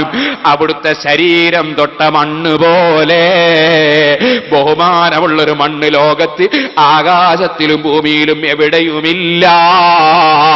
ഇതിൽ ഒരു ഇമാമിനും തർക്കമില്ല. ഖാദി ഇയാദ് റളിയല്ലാഹു അൻഹുവിനെ പോലുള്ള പണ്ഡിതന്മാർ അവരുടെ കിതാബുകളിൽ വിശദീകരിക്കുന്നു. ആകയാൽ ഏറ്റവും ബഹുമാനമുള്ള സമുദായം അത് മനുഷ്യ സമുദായമാണ്. ആ മനുഷ്യ സമുദായത്തിന്റെ ചുവടയാണ് ജിന്ന് സമുദായം. പക്ഷേ ജിന്നുകൾ നമ്മുടെ കൂടെയൊക്കെയുണ്ട്, പേടിക്കണ്ട. ജിന്നുകൾ നമ്മുടെ കൂടെയൊക്കെ ഉണ്ട് എന്ന് പറഞ്ഞതുകൊണ്ട് ആരും പേടിക്കേണ്ടതില്ല. അതിനേക്കാൾ മുന്തിയ ജീവി നമ്മളാണ്. താണതിനെ നമ്മളെന്തിന് പേടിക്കണം? അതുകൊണ്ട് സ്ത്രീകളെ, ജിന്നുണ്ടാകുമോ എന്ന നിലയ്ക്ക് നിങ്ങൾ ഭയപ്പെടേണ്ടതില്ല. മനുഷ്യനാണ് ജിന്നിനേക്കാൾ ബഹുമാനമുള്ളത്. പക്ഷേ നമ്മൾ ഈമാനും തഖ്വയുമുള്ള മനുഷ്യനാകണം, എങ്കിലല്ലേ ബഹുമാനം നമുക്കുള്ളൂ. ഈമാനും തഖ്വയുമുള്ള മനുഷ്യനാകണം. അത് നഷ്ടപ്പെട്ടപ്പോഴാണ് ബൽഅമൂന് ബഅൂറായിനെ കുറിച്ച് ഞാൻ മുമ്പ് പറഞ്ഞില്ലേ, അതാ ശൈത്താൻ അവൻ അങ്ങോട്ട് പിന്തുടർന്നു എന്നല്ലേ പറഞ്ഞത്. കാരണം തഖ്വ പോയാൽ, ഈമാന് പോയാൽ ശൈത്താനിന് വഴി കാണിച്ചു കൊടുക്കുന്നവരായി നമ്മൾ അത് പതിച്ചു പോകും. അല്ലാഹുവേ, ഞങ്ങൾക്ക് ഈമാനിന്റെയും തഖ്വയുടെയും ഇൽമിന്റെയും പ്രകാശം വർദ്ധിപ്പിക്കണേ അല്ലാഹ്. ഒരൽപ്പവും ഭയപ്പെടേണ്ടതില്ല. ജിന്നുകളെ കൂട്ടത്തിൽ അതാ നമ്മളെ കൂട്ടത്തിലുള്ളതുപോലെ എല്ലാ വിഭാഗങ്ങളുമുണ്ട്. ജിന്നുകളെ കൂട്ടത്തിൽ മുസ്ലിമീങ്ങളുണ്ട്, യഹൂദികളുണ്ട്, ക്രിസ്ത്യാനികളുണ്ട്, സുന്നികളുണ്ട്, സുന്നികളല്ലാത്തവരുണ്ട്, അതേ നല്ല തരീഖത്തിലുള്ളവരുണ്ട്, വ്യാജ തരീഖത്തിലുള്ളവരുണ്ട്. ജിന്നുകളെ കൂട്ടത്തിൽ ഏതെല്ലാം കക്ഷികളുണ്ടോ മനുഷ്യരെ കൂട്ടത്തിൽ, അതുപോലെ ജിന്നുകളെ കൂട്ടത്തിലുമുണ്ട്. പരിശുദ്ധ ഖുർആനിൽ അല്ലാഹു സുബ്ഹാനഹു വ തആല ജിന്നുകളെ സംബന്ധിച്ച് പല സ്ഥലത്തും അതാ അല്ലാഹു തആല നമ്മളെ പഠിപ്പിച്ചിട്ടുണ്ട്. ജിന്നിനെ സംബന്ധിച്ച് വിശദമായി ഇപ്പോൾ പറയാൻ ഇവിടെ സമയം പോരാ. ഞാൻ അല്പം ചില സംഗതികൾ നിങ്ങളെ ശ്രദ്ധയിൽപ്പെടുത്തുകയാണ്. ജിന്ന് എന്ന് പറഞ്ഞിട്ട് സ്ത്രീകൾക്കൊന്നും വെറുതെ ആവശ്യമില്ലാതെ ഭയമുണ്ടാകേണ്ട ആവശ്യമില്ല. ജിന്നുകൾ എന്ന് പറയുന്നത് മനുഷ്യവർഗം പോലെ തന്നെയുള്ളൊരു വർഗമാണ്. ആ വർഗത്തിൽ അല്ലാഹുവിന്റെ സാലിഹീങ്ങളായ ഔലിയാക്കളുണ്ട്, ആ വർഗത്തിൽ തന്നെ ആലിമീങ്ങളുണ്ട്, ആ വർഗത്തിൽ തന്നെ വലിയ വലിയ സ്ഥാനമുള്ള വലിയ കറാമത്തുള്ളവരുണ്ട്, ആ വർഗത്തിൽ തന്നെ നമ്മളെ കൂട്ടത്തിലുള്ളതുപോലെ വൈദ്യന്മാരുണ്ട്, ഡോക്ടർമാരുണ്ട്, ആ കൂട്ടത്തിൽ തന്നെ വളരെ മോശക്കാരായ ആളുകളുമുണ്ട്. അതേ സൂറത്തുൽ ജിൻ എന്ന് പറഞ്ഞൊരു സൂറത്ത് തന്നെ പരിശുദ്ധ ഖുർആനിലുണ്ട്. ഖുൽ ഊഹിയ ഇലയ്യ അന്നഹു ഇസ്തമഅ നഫറും മിനൽ ജിന്നി ഫഖാലൂ ഇന്നാ സമിഅനാ ഖുർആനൻ അജബൻ യഹ്ദി ഇലർ റുശ്ദി ഫആമന്നാ ബിഹി വലൻ നുശ്രിക ബിറബ്ബിനാ അഹദാ. നബി സല്ലല്ലാഹു അലൈഹി വസല്ലമ തങ്ങൾ ഖുർആൻ ഓതുന്നു. ആ ഖുർആൻ ഓതുന്ന സമയത്ത് കുറെ ജിന്നുകളെ ശ്രദ്ധിച്ചു കേൾക്കുന്നു. അവരതാ ആ ഖുർആൻ ശ്രദ്ധിച്ചു കേൾക്കുന്നു. വഇദ് സറഫ്നാ ഇലൈക നഫറം മിനൽ ജിന്നി, അല്ലാഹ് മറ്റൊരു സ്ഥലത്ത് പറയുകയാണ്, അഹ്ഖാഫ് സൂറത്തിൽ പറയുകയാണ്, ഓ നബിയെ തങ്ങളിലേക്ക് ജിന്നുകളെ കൂട്ടുന്ന ഒരു സമൂഹത്തെ നമ്മൾ അങ്ങോട്ട് പറഞ്ഞയച്ചു. യസ്തമിഊനൽ ഖുർആൻ, അവർ ഖുർആൻ ശ്രദ്ധിച്ചു കേൾക്കുന്നു. ഫലമ്മാ ഹദറൂഹു, അവർ ആ ഖുർആൻ ഓതുന്നത് ശരിക്ക് ശ്രദ്ധിച്ചു കേട്ടപ്പോ ഖാലൂ അൻസിതൂ, ജിന്നുകൾ പറഞ്ഞു നിങ്ങൾ മിണ്ടാതിരിക്കുവീൻ, ജിന്നുകളെ ഖുർആൻ ഓതുന്നു, അതൊന്ന് നമ്മൾ ശ്രദ്ധിച്ച് കേൾക്കുക. ഇതെല്ലാ മുസ്ലിമിന്റെയും മനസ്സിലുണ്ടാകണം. ഇദാ ഖുരിഅൽ ഖുർആനു ഫസ്തമിഊ ലഹു വഅൻസിതൂ ലഅല്ലകും തുർഹമൂൻ. ഖുർആൻ ഓതുന്നത് കേട്ടാൽ ശ്രദ്ധിച്ച് കേൾക്കണേ, മിണ്ടാതിരിക്കണേ, നിങ്ങൾക്ക് റഹ്മത്ത് കിട്ടുമെന്ന് പരിശുദ്ധ ഖുർആൻ. ഖുർആൻ ഓതുമ്പോ ശ്രദ്ധിച്ച് കേൾക്കുകയാണ് വേണ്ടത്. ജിന്നുകളും പറയാണ് അൻസിതൂ, നിങ്ങൾ ശ്രദ്ധിച്ച് കേൾക്കുവീൻ, മിണ്ടല്ല, അനങ്ങല്ല, ശ്രദ്ധിച്ച് കേൾക്കുക വേണ്ടത്. ഇപ്പൊ ചില ആൾക്കാർ ഒരു മരിച്ച വീട്ടിൽ നിന്ന് ഖുർആൻ ഓതുമ്പോ മരിച്ച ഖുർആൻ ഓതല്ല എന്ന് പറഞ്ഞ് ബഹളം ഉണ്ടാക്കുക. അങ്ങനല്ല, ഖുർആൻ ഓതുമ്പോ ശ്രദ്ധിച്ച് കേൾക്കണോന്നാ. അങ്ങനെയാണ് നമ്മളെ പേരോട്ടുള്ള ഒരു അഹമ്മദാജിണ്ട്, അദ്ദേഹം ഒരു സ്ഥലത്ത് ഇങ്ങനെ മയ്യത്തിന്റെ അടുക്കുന്ന ഖുർആൻ ഓതുമ്പോ ഒരു ചെറുപ്പക്കാരൻ ഖുർആൻ ഓതണ്ട, ഖുർആൻ ഓതണ്ടാണ്. ഇയാൾ വെച്ച് എന്താ മോനെ പ്രശ്നം, അത് മരിച്ച മയ്യത്തിന് ഫലം കിട്ടൂല എന്ന് പറഞ്ഞു. ഇയാൾ ഓണത്തിന് ആചാരിച്ച് ഈ അഹമ്മദാജി ചോദിച്ചു, അല്ല മോനെ ഓതുന്നാക്ക് ഫലം കിട്ടൂലേ എന്ന് ചോദിച്ചു. കിട്ടൂന്ന്. പിന്നെ നീ എന്തിനാ മുടക്കുന്നതെന്ന് ചോദിച്ചു. ഇയാൾ ഓതുന്നാക്ക് ഫലം കിട്ടുമെന്ന് നീ എന്നെ പറഞ്ഞില്ല, പിന്നെ നീ എന്തിനാ മുടക്കുന്നതെന്ന് ചോദിച്ചു. ഇയാൾ ബുദ്ധിയുള്ളവർക്ക് അങ്ങനെയൊക്കെ ആലോചിക്കാമല്ലോ സഹോദരന്മാര്. അപ്പൊ ഖുർആൻ ഓതുമ്പോ ശ്രദ്ധിച്ച് കേൾക്കണോന്നാ ഖുർആനുള്ളത്. ജിന്നുകളടക്കം ഖുർആൻ ഓതുമ്പോൾ മിണ്ടല്ല, കേൾക്കൂന്നാ പറയുന്നത്. അൻസിതു ഫലമ്മാ ഖുദിയ, ആ ഖുർആൻ മുഴുവനും കേട്ട് കഴിഞ്ഞപ്പോ വല്ലൗ ഇലാ ഖൗമിഹിം മുൻദിരീൻ, ആ ഖുർആൻ കേട്ട ജിന്നുകൾ അവരുടെ സമൂഹത്തിലേക്ക് പോയിട്ട് ഖുർആൻ ഉദ്ധരിച്ച് താക്കീത് നൽകുകയാണ്. അവരെന്താ പറഞ്ഞത് മറ്റുള്ള ജിന്നുകളോട്? ഖാലൂ യാ ഖൗമനാ, ഞങ്ങളുടെ വർഗമേ, ഇന്നാ സമീഅനാ കിതാബൻ ഉൻസില മിൻ ബഅദി മൂസാ, മൂസാ നബിക്ക് ശേഷം ഇറക്കപ്പെട്ട ഒരു കിതാബ് ഞങ്ങൾ കേട്ടിരിക്കുന്നു നിശ്ചയം. മുസദ്ദിഖൻ ലിമാ ബൈന യദൈഹി, ആ മൂസാ നബിക്ക് ഇറക്കപ്പെട്ട തൗറാത്തിലുള്ളതൊക്കെ സത്യമാണെന്ന് പറയുന്ന ഖുർആനാണ്. യഹ്ദീ ഇലൽ ഹഖ്, അത് സന്മാർഗത്തിലേക്ക് നയിക്കുകയാണ്. വൈലാ ത്വരീഖിൻ മുസ്തഖീം, നേരെയുള്ള വഴിയിലേക്ക് നയിക്കുകയാണ്. അപ്പൊ ഈ ജിന്നുകൾ ഏത് വർഗത്തിൽപ്പെട്ട ജിന്നാണ്? മൂസാ നബിയെ കൊണ്ട് വിശ്വസിച്ച യഹൂദികളായ ജിന്നാണ്. ആ യഹൂദികളായ ജിന്നുകൾ നബി സല്ലല്ലാഹു അലൈഹി വസല്ലമ തങ്ങളിൽ നിന്ന് ആ തൗറാത്തിലുള്ള വിവരങ്ങളൊക്കെ പറയുന്ന പരിശുദ്ധ ഖുർആൻ ഓതിക്കേട്ടപ്പോൾ ആ ജിന്നുകൾ പോയി അവരുടെ സമൂഹത്തിന് പ്രബോധനം നൽകുന്നു. അവരൊക്കെയും ഇസ്ലാമിലേക്ക് വന്ന് മുസ്ലിമീങ്ങളാകുന്നു. പരിശുദ്ധ ഖുർആൻ സൂറത്തുൽ അഹ്ഖാഫിൽ അത് പറഞ്ഞുവെങ്കിൽ സൂറത്തുൽ ജിന്നിൽ അല്ലാഹ് പറയാണ്, ഖുൽ പറയൂ നബിയേ, ഊഹിയ ഇലയ്യ, ആ വിവരം നബി തങ്ങൾക്ക് അല്ലാഹ് അറിയിച്ചു കൊടുക്കുകയാണ്. അപ്പൊ അല്ലാഹു തആല വഹി കൊടുക്കുകയാണ്.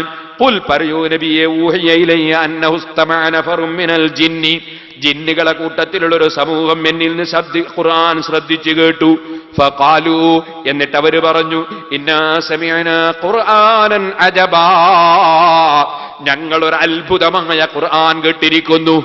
അത്ഭുതം എന്നാണ് ഖുർആനെ പറ്റി അവർ പറഞ്ഞത്. കാരണം മുൻപൊന്നും ഒരാളിൽ നിന്നും ഇതുപോലൊരു വാക്ക് കേട്ടിട്ടില്ല, ഇതുപോലൊരാൾക്കും പറയാൻ സാധിക്കുന്നില്ല, ഇതുപോലെ ഓതാൻ ഒരാൾക്കും കഴിയുന്നില്ല, ഇതുപോലെ അർത്ഥഗാംഭീര്യമുള്ള മറ്റൊരു വാചകങ്ങളില്ല. അതുകൊണ്ട് ജിന്നുകൾ പറയുകയാണ്, അജബാ, ഇത് അത്ഭുതമാണ്, ഒരു സാധാരണ മനുഷ്യന് പറയാൻ കഴിയുന്നതല്ല. ആ ഖുർആൻ സന്മാർഗത്തിലേക്ക് നയിക്കുകയാണ്. ഫആമന്നാ ബിഹി, അതുകൊണ്ട് ഞങ്ങൾ വിശ്വസിച്ചിരിക്കുകയാണ്. വലൻ നുശ്രിക ബിറബ്ബിനാ അഹദാ, ഇനി ഞങ്ങളെ ഏകനായ റബ്ബിനെ കൊണ്ട് ഒന്നിനെയും ഞങ്ങൾ പങ്കു ചേർക്കൂല. പടച്ചവന്റെ ഏകത്വം ഞങ്ങൾ വിശ്വസിക്കുകയാണ്. വഅന്നഹു തആല ജദ്ദു റബ്ബിനാ മത്തഖദ സാഹിബതൻ വലാ വലദാ, അല്ലാഹു തആല സന്താനോൽപാദനം നടത്തുന്നവനല്ല, കല്യാണം കഴിക്കുന്നവനും വിവാഹം കഴിക്കുന്നവനും ഭാര്യ ഉണ്ടാകുന്നവനുമല്ല. അതിൽ നിന്നൊക്കെ എത്രയോ പരിശുദ്ധനാണ് അല്ലാഹ്. ഈ അടുത്ത് എന്റെ അടുക്കൽ ഒരാൾ വന്നിട്ട് പറഞ്ഞു, എന്റെ മൊബൈലിലുണ്ട് ഒരു ക്ലാസ്. ആരതാണ് ആ ക്ലാസ്? സുബ്ഹാനല്ലാഹ്, ലക്ഷണം കെട്ടൊരു മനുഷ്യന്റേതാണ്. കാരണം അവൻ മുഅ്മിനായിരുന്നു, മുസ്ലിമായിരുന്നു. അദ്ദേഹം ഒരു ബിരുദവും എടുത്തിട്ടുണ്ട്. അദ്ദേഹം ക്രിസ്തു മതത്തിലേക്ക് തെറിച്ചുപോയി, അല്ലാഹു കാക്കട്ടെ, മുർത്തദായി പോയി. ആ മുർത്തദായി പോയ മനുഷ്യൻ ഇസ്ലാം മതത്തെ കുറ്റം പറഞ്ഞുകൊണ്ട് പ്രസംഗിക്കുന്നതാണ്. ആ പ്രസംഗത്തിൽ അവൻ പറയാണ്, എന്താ പറയുന്നത്? അല്ലാഹു തആല ഖുർആനും ഹദീസും ഒക്കെ എടുത്തു നോക്കിയാൽ പടച്ചവൻ അവന്റെ അടിമകൾ എന്നാണ് മനുഷ്യരെ പരിചയപ്പെടുത്തുന്നത്. അതേ സമയത്ത് അതാ ക്രിസ്തു മതത്തിൽ പരിചയപ്പെടുന്ന മക്കൾ എന്നാണ്, സന്താനങ്ങൾ എന്നാണ്. അതുകൊണ്ട് ഞാൻ അങ്ങോട്ട് പോയി എന്നാണ് പോലും അദ്ദേഹം പറഞ്ഞത്. ഇയാളെപ്പോലെ ബുദ്ധിയില്ലാത്തൊരു മനുഷ്യൻ ഈ ലോകത്ത് ഇന്ന് ജീവിച്ചിരിപ്പില്ല കേട്ടോ. കാരണം അല്ലാഹു തആലാനെ പറ്റി ഒരു കള്ളത്തരം പറഞ്ഞതുകൊണ്ട് അയാൾ അതിൽ പോയി എന്നല്ലേ പറഞ്ഞത്. പടച്ചവന് മകനുണ്ടെന്നോ മക്കളുണ്ടെന്നോ പറഞ്ഞാൽ അതൊരു കളവല്ലേ മുസ്ലിമീങ്ങളെ? അല്ലെങ്കിൽ അവൻ പറയട്ടെ, അല്ല എപ്പോഴായിരുന്നു കല്യാണം കഴിച്ചത്? ആരാണ് അള്ളാന്റെ ഭാര്യ? എപ്പോഴാ അല്ല കല്യാണം കഴിച്ചത്? അല്ല, കല്യാണം കഴിക്കാതെ മക്കൾ ഉണ്ടാക്കിയതാണോ പറഞ്ഞത്? എന്നാൽ അതിനേക്കാളും വലിയ ആരോപണമായില്ലേ പടച്ചവനെ സംബന്ധിച്ച്? അപ്പൊ അല്ലാഹു തആല അവൻ വിവാഹം കഴിക്കുന്നവനല്ല, അവൻ അങ്ങനെയൊന്നും തന്നെ ഉള്ളവനല്ല, ഉണ്ടാകാൻ പാടുള്ളവനുമല്ല. അപ്പൊ അള്ളാഹിനെ സംബന്ധിച്ചൊരു പച്ചക്കള്ളം പറയാത്തതിന്റെ പേരിൽ അവൻ ഇസ്ലാം മതത്തിൽ നിന്ന് ഇസ്ലാം മതത്തിൽ നിന്ന് തെറിച്ച് അവൻ ഇസ്ലാമിൽ നിന്ന് പുറത്തുപോയി. പക്ഷേ മുസ്ലിമീങ്ങളെ, അത്തരത്തിലുള്ള പ്രസംഗങ്ങൾ പിടിച്ചെടുത്ത് വിവരമില്ലാത്തവർക്ക് നിങ്ങൾ കേൾപ്പിക്കരുത് കേട്ടോ. കാരണം അതിന്റെ മറുപടി എന്താണെന്നറിയാത്ത സാധാരണക്കാരന്റെ മനസ്സിൽ പെട്ടെന്ന് അതാ സംശയങ്ങൾ വന്ന് അവന്റെ ഈമാൻ തെറ്റിപ്പോയാൽ നമ്മളതിന് ഉത്തരവാദിയാകും. അങ്ങനത്തെ പ്രസംഗങ്ങളൊന്നും തന്നെ ഒരു മൊബൈലിലും പിടിച്ചെടുത്ത് മറ്റൊരാൾക്ക് കേൾപ്പിക്കരുത്. അതും കൂടി സാന്ദർഭികമായി ഞാൻ ഉണർത്തുകയാണ്. ഇമാം ഗസ്സാലി റളിയല്ലാഹു അൻഹു പറഞ്ഞില്ലേ, പറയൽ ഹറാമായതൊക്കെ കേൾക്കൽ ഹറാമാണ്, പറയൽ ഹറാമായതൊക്കെ കേൾക്കൽ ഹറാമാണ്. കള്ളം പറയൽ ഹറാമാണ്, കള്ളം കേൾക്കൽ ഹറാമാണ്. ഗീബത്ത് പറയൽ ഹറാമാണ്, ഗീബത്ത് കേൾക്കലും ഹറാമാണ്. അങ്ങനെ തുടങ്ങി എന്ത് പറയൽ ഹറാമുണ്ടോ അതൊക്കെ കേൾക്കൽ ഹറാമാണ്. സുന്നത്ത് ജമാഅത്തിന്റെ വിരോധികൾ അള്ളാന്റെ ദീനിനെ സംബന്ധിച്ച് സംശയമുണ്ടാക്കുന്ന പ്രസംഗങ്ങൾ ഹറാമായ പ്രസംഗങ്ങളാണ്. അത് കേൾക്കൽ ഹറാമാണ്. യുക്തിവാദിയുടെ യുക്തിവാദം കേൾക്കൽ ഹറാമാണ്. കാരണം ഇതാ ബുദ്ധിയില്ലാത്ത മനുഷ്യൻ, ചിന്തയില്ലാത്ത മനുഷ്യൻ, ഇസ്ലാമിനെ കുറിച്ച് വിവരമില്ലാത്ത മനുഷ്യൻ, അവന്റെ ഈമാനിന് സംശയം വന്നു പോയാൽ, അത് നഷ്ടപ്പെട്ടു പോയാൽ പിന്നെ തിരിച്ചെടുക്കാമോ? അതുകൊണ്ട് തന്നെ സംശയിപ്പിക്കുന്ന പ്രസംഗങ്ങൾ കേൾക്കാൻ പാടില്ല. അത് സാന്ദർഭികമായി അല്ലാഹ് ഏൽപ്പിച്ച ഉത്തരവാദിത്തം എന്ന നിലക്ക് ഞാൻ ആ മസ്അല കൂടി നിങ്ങളെ ശ്രദ്ധയിൽപ്പെടുത്തുകയാണ്. ഓ സഹോദരന്മാരെ, വഅന്നഹു തആല ജദ്ദു റബ്ബിനാ മത്തഖദ സാഹിബതൻ വലാ വലദാ,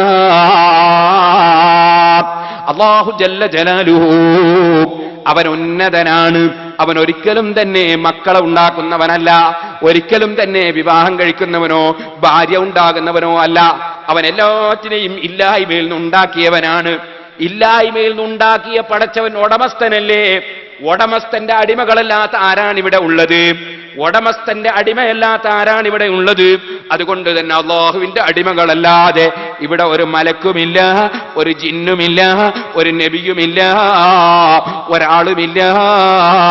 മുഴുവനാളും അല്ലാഹുവിന്റെ അടിമകൾ തന്നെ.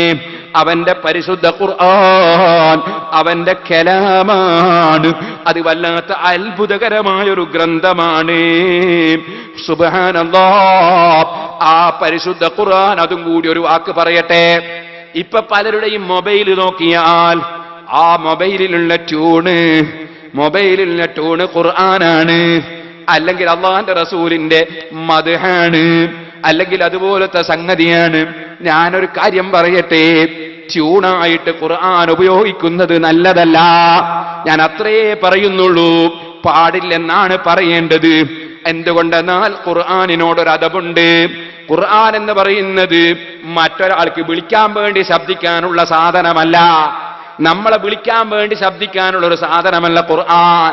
അതുകൊണ്ട് തന്നെ ഖുർആൻ ട്യൂണായിട്ട് വെക്കുന്നത് നല്ലതല്ല. മറ്റൊന്നുകൂടി പറയട്ടെ, ഖുർആൻ ഓതുമ്പോ മിണ്ടാതിരിക്കണം എന്നല്ലേ കൽപ്പന? നമ്മളോ ഖുർആൻ ഇങ്ങനെ മൊബൈലിൽ നിന്ന് ട്യൂണായിട്ട് ഓതുമ്പോ അതാ ഞെക്കിയിട്ട് പിന്നെ സംസാരം തുടങ്ങല്ലേ ചെയ്യുന്നത്. സംസാരം നിർത്തിയിട്ട് ഖുർആൻ കേൾക്കണമെന്നല്ലേ പറഞ്ഞത്? അതിന് പകരം ഖുർആൻ നിർത്തിയിട്ട് സംസാരം തുടങ്ങല്ലേ നമ്മൾ ചെയ്യുന്നത്. അതുകൊണ്ട് ഖുർആൻ ട്യൂണായിട്ട് വെക്കുന്നത് നല്ല ഏർപ്പാടല്ല. ഇതുപോലെ നബി സല്ലല്ലാഹു അലൈഹി വസല്ലം തങ്ങളുടെ മദ്ഹും അതും പലപ്പോഴും നമ്മൾ അത് നിർത്തേണ്ടി വരുന്നു നമ്മളെ സംസാരത്തിന് വേണ്ടി. അതുകൊണ്ട് അതും വളരെ ഗുണമുള്ള കാര്യമാണെന്ന് തോന്നുന്നില്ല. അതുകൊണ്ട് തന്നെ അത്തരത്തിലുള്ള വിഷയങ്ങൾ, അത്തരം കാര്യങ്ങൾക്ക് ഉപയോഗപ്പെടുത്താതിരിക്കാനാണ് ശ്രമിക്കേണ്ടത്. അല്ലാഹു തആല ബഹുമാനിച്ചതിന്റെ ബഹുമാനം നിലനിർത്താനാണ് നമ്മളെപ്പോഴും ശ്രമിക്കേണ്ടത്. അതബോടുകൂടിയാണ് ഓരോ കാര്യങ്ങളും നമ്മൾ കൈകാര്യം ചെയ്യേണ്ടത്. അദബിന് വലിയ ബഹുമാനമാണ്, അദബിന് വലിയ പ്രസക്തിയാണ്. ഇസ്ലാമിൽ അദബിന് വലിയ പ്രസക്തിയാണ്. അതുകൊണ്ടാ മുസ്ലിമീങ്ങളെ, ഞാൻ പറയട്ടെ, ഇവിടെ ഈ പള്ളിയിൽ ഒരു ഇമാമിനെ നിശ്ചയിച്ചിട്ടുണ്ട്. ആ ഇമാമിനാണ് ഈ പള്ളിയിൽ നിസ്കരിക്കാൻ അധികാരം, അദ്ദേഹത്തിനാണ് അർഹത. പക്ഷേ ഞാൻ പറയട്ടെ, അദ്ദേഹത്തിന്റെ ഒരു ഉസ്താദ് ഈ പള്ളിയിൽ വന്നാൽ, അല്ലെങ്കിൽ നമ്മൾ ബഹുമാനിക്കുന്ന ആദരിക്കുന്ന ഒരു മഹാൻ ഇവിടെ വന്നാൽ, എനിക്കാണ് ഇവിടെ അധികാരം എന്ന് പറഞ്ഞ് ഈ മിഹ്റാബിലേക്ക് കയറി നിൽക്കുന്നതിന് പകരം ആ ഉസ്താദിനെ, അല്ലെങ്കിൽ ആ സയ്യിദിനെ, ആ മഹാനെ ഇമാമത്ത് നിർത്തുകയാണ് വേണ്ടത്. അധികാരം അദ്ദേഹത്തിനാണ്. ഇതുപോലെ തന്നെ മയ്യിത്ത് നിസ്കരിക്കുന്ന സമയത്ത് അധികാരം മക്കൾക്കാണ്, അധികാരം ബാപ്പാക്കാണ്, അങ്ങനെ കുടുംബത്തിലുള്ളവർക്കാണ്. പുതിയാപ്പിളക്ക് അധികാരം ഒരു കിതാബിലും പറഞ്ഞിട്ടില്ല കേട്ടോ. മകളുടെ ഭർത്താവിന് ഒരധികാരം ഒരു കിതാബിലും പറഞ്ഞിട്ടില്ല. അമ്മോശന് അധികാരം ഒരു കിതാബിലും പറഞ്ഞിട്ടില്ല. അതേസമയത്ത് അധികാരമുള്ളത് ആർക്കാണ്? മക്കൾക്ക് അധികാരമുണ്ട്, ബാപ്പക്ക് അധികാരമുണ്ട്. പക്ഷേ ആ അധികാരമുള്ളതോടുകൂടി തന്നെ ആദരിക്കപ്പെടേണ്ട ഒരു സയ്യിദ് ഉണ്ടാകുമ്പോൾ, ഉള്ളാളം തങ്ങൾ ഉണ്ടാകുമ്പോ, പാണക്കാട് തങ്ങൾ ഉണ്ടാകുമ്പോ, അത് അലിബാഫക്കി തങ്ങൾ ഉണ്ടാകുമ്പോ, അതുപോലെ കീന ഉസ്താദ് ഉണ്ടാകുമ്പോ, അല്ലാഹു അടുത്ത ദർജ വർദ്ധിപ്പിക്കട്ടെ, അങ്ങനെയുള്ള ആലിമീങ്ങൾ ഉണ്ടാകുമ്പോ ആലിമീങ്ങൾക്കും തങ്ങന്മാർക്കും ഒഴിഞ്ഞു കൊടുക്കലാണ് അദബ്. അദബിന് വലിയ സ്ഥാനമാണ് പരിശുദ്ധ ദീനിൽ. അദബാണ് ഏറ്റവും വലിയ സംഗതി. അതുകൊണ്ട് ചില ആളുകളുണ്ട്, അവർക്കറിയില്ല. അവർ ഫിഖഹിന്റെ നിയമം പഠിച്ചിരിക്കുന്നു. അവർ പഠിച്ച നിയമം എന്താണ്? ഇമാമത്തിന് അർഹത മക്കൾക്കാണ് മയ്യിത്ത് നിസ്കരിക്കാൻ, ബാപ്പക്കാണ് എന്നൊക്കെ അതാ ഫിഖഹിന്റെ കിതാബ് പഠിച്ചിരിക്കുന്നത്. ശരിയാണത്. അർഹതയും യോഗ്യതയും അവർക്കാണ്, അവകാശം അവർക്കാണ്. പക്ഷേ ഏത് പാണക്കാട് തങ്ങളുണ്ടെങ്കിലും, ഏത് ഉള്ളാളം തങ്ങളുണ്ടെങ്കിലും, ഞാനാണ് ഇമാമത്ത് നിൽക്കേണ്ടതെന്ന നിലയ്ക്ക് ഒരു സാധാരണക്കാരൻ കയറി ഇമാമത്ത് നിൽക്കുന്നത് ശരിയല്ല. അവിടെ സയ്യിദന്മാരെ ബഹുമാനിക്കണം. ഞാൻ പല സ്റ്റേജുകളിലും പറഞ്ഞൊരു മസലയാണത്. കണ്ടില്ലേ നിങ്ങൾ? ബഹുമാനപ്പെട്ട മർഹൂം ഇ.കെ. ഉസ്താദ് കേരളത്തിൽ ജീവിച്ചു ഒരു വലിയ ആലിമാണ്. അല്ലാഹു അവിടുത്തെ ദർജ വർദ്ധിപ്പിക്കട്ടെ. ഇ.കെ. ഉസ്താദിന്റെ അനുജൻ ഇ.കെ. ഹസ്സൻ മുസ്ലിയാർ, അല്ലാഹു അവിടുത്തെ ദർജ വർദ്ധിപ്പിക്കട്ടെ. ഇ.കെ. ഹസ്സൻ മുസ്ലിയാർ മരണപ്പെടുന്നു. ബഹുമാനപ്പെട്ട ഇ.കെ. ഉസ്താദ് ജ്യേഷ്ഠനാണ്, കേരളത്തിലെ ഏറ്റവും അറിയപ്പെട്ട പണ്ഡിതനാണ്. പക്ഷേ പാണക്കാട് തങ്ങളെയല്ലേ അന്ന് ഇമാമത്ത് നിർത്തിയത് മയ്യിത്ത് നിസ്കരിക്കുമ്പോ സയ്യിദന്മാരോടുള്ള അദബാണ്. അദബ് എന്നത് വലിയ കാര്യമാണ്. അല്ലാഹുവിന്റെ റസൂലിനോട് അദബ് വേണം, ആലിമീങ്ങളോട് അദബ് വേണം, ഇൽമിനോട് അദബ് വേണം. അത് വളരെ പ്രധാനപ്പെട്ടതാണ്. ഇതുകൊണ്ട് തന്നെ നബി സല്ലല്ലാഹു അലൈഹി വസല്ലം തങ്ങളുടെ സഹാബത്ത് വഫാത്തായപ്പോൾ അല്ലാഹുവിന്റെ റസൂൽ ഉണ്ടെങ്കിൽ റസൂലുള്ള അല്ലാതെ ഇമാമത്ത് നിന്നിട്ടില്ല. മക്കളെ റസൂലുള്ള ഇമാമത്ത് നിർത്തിയിട്ടില്ല, ബാപ്പാനെ നിർത്തിയിട്ടില്ല. നബി തങ്ങളാണ് ഇമാമത്ത് നിൽക്കാറുള്ളത്. എന്നാൽ ആത്മഹത്യ ചെയ്ത് മരിച്ച മയ്യിത്ത് നിസ്കരിക്കാതെ അല്ലാഹുവിന്റെ റസൂല് മാറി നിന്നിട്ടുണ്ട്. അത് ആത്മഹത്യ അത്ര ഗൗരവമുള്ള തെറ്റാണെന്ന് പഠിപ്പിക്കാൻ വേണ്ടിയാണ്. ഇതുപോലെ ആദ്യകാലത്ത് നബി സല്ലല്ലാഹു അലൈഹി വസല്ലം ആദ്യകാലത്ത് നബി തങ്ങൾക്ക് ഞെരുക്കമാണ്, സാമ്പത്തിക ശേഷിയില്ല. അക്കാലഘട്ടത്തിൽ മരണപ്പെട്ട മയ്യിത്തിനെ സംബന്ധിച്ച് കടമുണ്ടോ കൊടുക്കാനെന്ന് ചോദിച്ചപ്പോ കടം കൊടുക്കാനുണ്ടെന്ന് പറഞ്ഞു. വീട്ടാൻ സ്വത്തുണ്ടോ എന്ന് ചോദിച്ചപ്പോ ഇല്ലെന്ന് പറഞ്ഞു. എന്നാൽ ഞാൻ മയ്യിത്ത് നിസ്കരിക്കുന്നില്ല, ഫർദ് വീടാൻ വേണ്ടി നിങ്ങൾ നിസ്കരിക്കൂ എന്ന നിലയ്ക്ക് സഹാബത്തിനെ കൊണ്ട് നിസ്കരിപ്പിച്ച സംഭവമുണ്ട്. പിൽക്കാലത്ത് നബി സല്ലല്ലാഹു അലൈഹി വസല്ലം തങ്ങൾക്കുള്ള സാമ്പത്തിക ശേഷി കൊടുത്തപ്പോ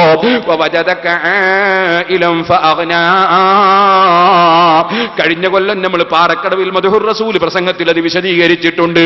ആദ്യത്തിൽ ദാരിദ്ര്യമുണ്ടായിരുന്നു, പിന്നീട് അല്ലാഹു ഐശ്വര്യം കൊടുത്തിട്ടുണ്ട്. അങ്ങനെ അല്ലാഹുവിന്റെ റസൂലിന്റെ കയ്യിൽ അത് ഐശ്വര്യം വന്നപ്പോൾ ആരെങ്കിലും ഒരാള് കടത്തോടുകൂടി മരിച്ചുപോയവന് വീട്ടാൻ കഴിവില്ലെങ്കിൽ അത് നബി സല്ലല്ലാഹു അലൈഹി വസല്ലം ഏറ്റെടുത്ത് വീട്ടിയിട്ട് മയ്യിത്ത് നിസ്കാരം നിർവഹിച്ച് കാരുണ്യം കാണിച്ചിട്ടുണ്ട്. ഇനിയോ ഖുലഫാഉർ റാഷിദീങ്ങളുടെ കാലത്ത് പലരും വഫാത്തായപ്പോ സിദ്ദീഖ് റളിയല്ലാഹു അൻഹു ആണ് ഇമാമത്ത് നിൽക്കുന്നത്, ഉമർ ഇബ്നുൽ ഖത്താബ് റളിയല്ലാഹു അൻഹു ആണ് നിൽക്കുന്നത്. ഇങ്ങനെ തുടങ്ങി അതാ പഴയ കാലം മുതലേ നടന്നു വരുന്ന കാര്യമാണ്. ഞാൻ പറയട്ടെ, എന്റെ പിതാവ് വഫാത്തായപ്പോ ഇവിടെ മൈതാനിയിൽ കൊണ്ടുവന്ന് ഞാൻ ബഹുമാനപ്പെട്ട മയ്യിത്ത് മറമാടുന്നതിന് മുമ്പ് പള്ളിയിൽ നിന്ന് ബർഹവും കീയന ഉസ്താദ് അല്ലാഹുവിന്റെ ദർജ വർദ്ധിപ്പിക്കട്ടെ, ഉസ്താദിനോട് ഇമാമത്ത് നിൽക്കാൻ ഞാൻ പറഞ്ഞിട്ടുണ്ട്. ഈ അടുത്തെന്റെ ഉമ്മ മരണപ്പെട്ടപ്പോൾ എനിക്ക് ഇമാമത്ത് നിൽക്കാൻ അറിയാഞ്ഞിട്ടല്ല, ഞാൻ അലിബാഫയ്ക്ക് തങ്ങളെ ഇമാമത്ത് നിർത്തി നിസ്കരിച്ചിട്ടുണ്ട്. അദബാണത്. അദബ് എന്നത് വളരെ പ്രധാനപ്പെട്ടതാണ്. ഓ മുഅ്മിനീങ്ങളെ, അദബ് എന്നത് വളരെ പ്രധാനപ്പെട്ടതാണ്. അപ്പൊ ഏത് സ്ഥലത്തും അത് വേണം. ഖുർആനിനോട് അദബ് വേണം, മുസ്ഹഫിനോട് അദബ് വേണം, അതേ കിതാബിനോട് അദബ് വേണം. ഇൽമെഴുതിയ കടലാസ്, മലയാളത്തിലുള്ള കടലാസാണെങ്കിലും അദബ് വേണം. നമ്മൾ അതാ ഭക്ഷണം കഴിക്കുമ്പോൾ വിരിക്കുന്ന പേപ്പർ, ആ പേപ്പറിൽ അല്ലാഹുവിന്റെ ദീനിന്റെ മസ്അല എഴുതിയിട്ടുണ്ടെങ്കിൽ അത് ഭക്ഷണം കഴിക്കുമ്പോൾ അടിയിൽ പിരിക്കാൻ പാടില്ല, അതിന്റെ മേലെ നമ്മൾ ചവിട്ടാൻ പാടില്ല. എന്തിനധികം പറയണം, ഞാൻ പറയട്ടെ, നമ്മൾ വിരിക്കുന്ന മുസല്ലകള്, ആ മുസല്ലകള് പലതും അദബ് കേടുള്ള മുസല്ലകളാണ്. കാരണം കഅബത്തിന്റെ ചിത്രം വെച്ചിട്ട് അതിന്റെ മേലെ നമ്മൾ കയറി നിൽക്കുകയാണ്, അദബ് കേടാണ്. റൗളാ ശരീഫിന്റെ ചിത്രമുള്ള മുസല്ലയിൽ നമ്മൾ കയറി നിൽക്കുകയാണ്, അദബ് കേടാണ്. അതുകൊണ്ട് മുസല്ല വാങ്ങുമ്പോ ഒരു വരയും കുറിയുമില്ലാത്ത തുർക്കി മുസല്ല അത് വാങ്ങാൻ ശ്രമിക്കണം. ഹജ്ജിനൊക്കെ പോകുന്ന ആളുകളെന്ന് പ്രത്യേകം ഓർമ്മപ്പെടുന്നു. 5 രൂപ കൂടുതൽ കൊടുക്കേണ്ടി വരും. ഓ സുഹൃത്തുക്കളെ, എവിടെയും അദബുണ്ട്. ബഹുമാനിക്കുന്നത് ചവിട്ടി കൊരട്ടാനുള്ളതല്ല. എല്ലാ അദബുകളും പാലിച്ചൊരു മനുഷ്യന് ജീവിക്കാൻ കഴിഞ്ഞാൽ അവന്റെ ജീവിതത്തിൽ വലിയ ബറക്കത്താണ്, ആ ജീവിതത്തിൽ വലിയ നന്മയാണ്. അത്തരം ജനങ്ങളെ കൊണ്ട് ലോകത്തിനും ഒരുപാട് നന്മ കിട്ടുന്നു. അല്ലാഹു ജല്ല ജലാലുഹു അദബോടെ ഗുരുത്വത്തോടെ ജീവിച്ച് മരിക്കാൻ നമുക്ക് തൗഫീഖ് നൽകട്ടെ. ഇൻഷാ അല്ലാഹ് ബാക്കി ജിന്നുമായി ബന്ധപ്പെട്ട കുറെ വിഷയങ്ങൾ പറയാനുണ്ട്.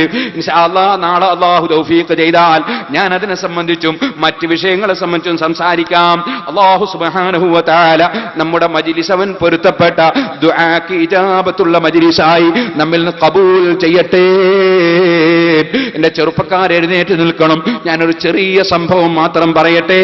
അഷ്റഫുൽ ഖൽഖ് സല്ലല്ലാഹു അലൈഹി വസല്ലമ തങ്ങൾ കയറി നിന്ന മിമ്പർ, നബി സല്ലല്ലാഹു അലൈഹി വസല്ലം കയറി നിന്ന മിമ്പർ അത് 3 പടിയുള്ള മിമ്പറാണ്.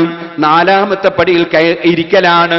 ആ നിലക്കുള്ള മിമ്പറിന്റെ മേലെ നിന്ന് ഖുതുബ ഓതിയ നബി സല്ലല്ലാഹു അലൈഹി വസല്ലം നിങ്ങൾക്കറിയാമല്ലോ, അവിടുത്തെ വഫാത്ത് കഴിഞ്ഞപ്പോൾ പകരം മിമ്പറിൽ കയറുന്ന സയ്യിദുനാ അബൂബക്കർ സിദ്ദീഖ് റളിയല്ലാഹു അൻഹു ആണ്.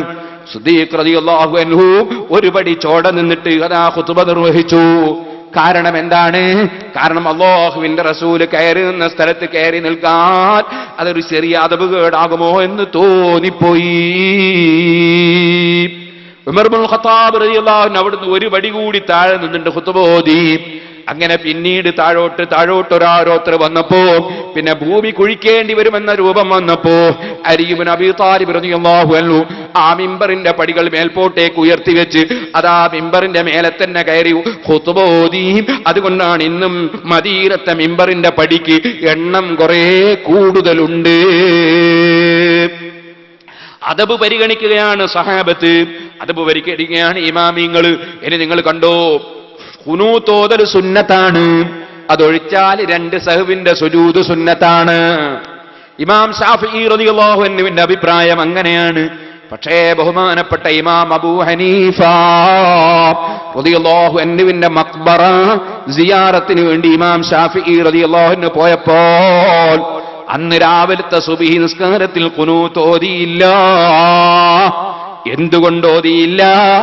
ഓതാതിരുന്ന അദബിന് വേണ്ടിയാണ്. അവിടെ കിടക്കുന്ന മഹാനായ അബൂ ഹനീഫ റളിയല്ലാഹു അൻഹു ഖുനൂത്ത് സുന്നത്താണെന്നാണ് മഹാനവറുകളും പറയുന്നത്. പക്ഷേ അത് സുബ്ഹി നിസ്കാരത്തിലല്ല, വിത്ർ നിസ്കാരത്തിലാണ്. മഹാനവറുകൾ സുബ്ഹിക്ക് ഖുനൂത്ത് ഇല്ലെന്നാണ് മഹാനവറുകളുടെ വീക്ഷണം. അതിനാൽ ഇമാം ശാഫിഈ റളിയല്ലാഹു അൻഹു മഹാനവറുകളെ മഖ്ബറയിൽ സിയാറത്തിന് ചെന്നപ്പോ അന്ന് അവിടെ നിന്ന് ഖുനൂത്ത് ഓതിയില്ല. ഇതാണ് ഇമാമിങ്ങളുടെ ചര്യ. അവർ തമ്മിൽ ചെറിയ മസ്അലയിൽ അഭിപ്രായ വ്യത്യാസങ്ങളുണ്ടെങ്കിലും, അവർ വീക്ഷണത്തിൽ വ്യത്യാസമുണ്ടെങ്കിലും അവരങ്ങോട്ടും ഇങ്ങോട്ടും വലിയ ബഹുമാനമാണ്, വലിയ അദബാണ്, വലിയ ബഹുമാനമാണ്.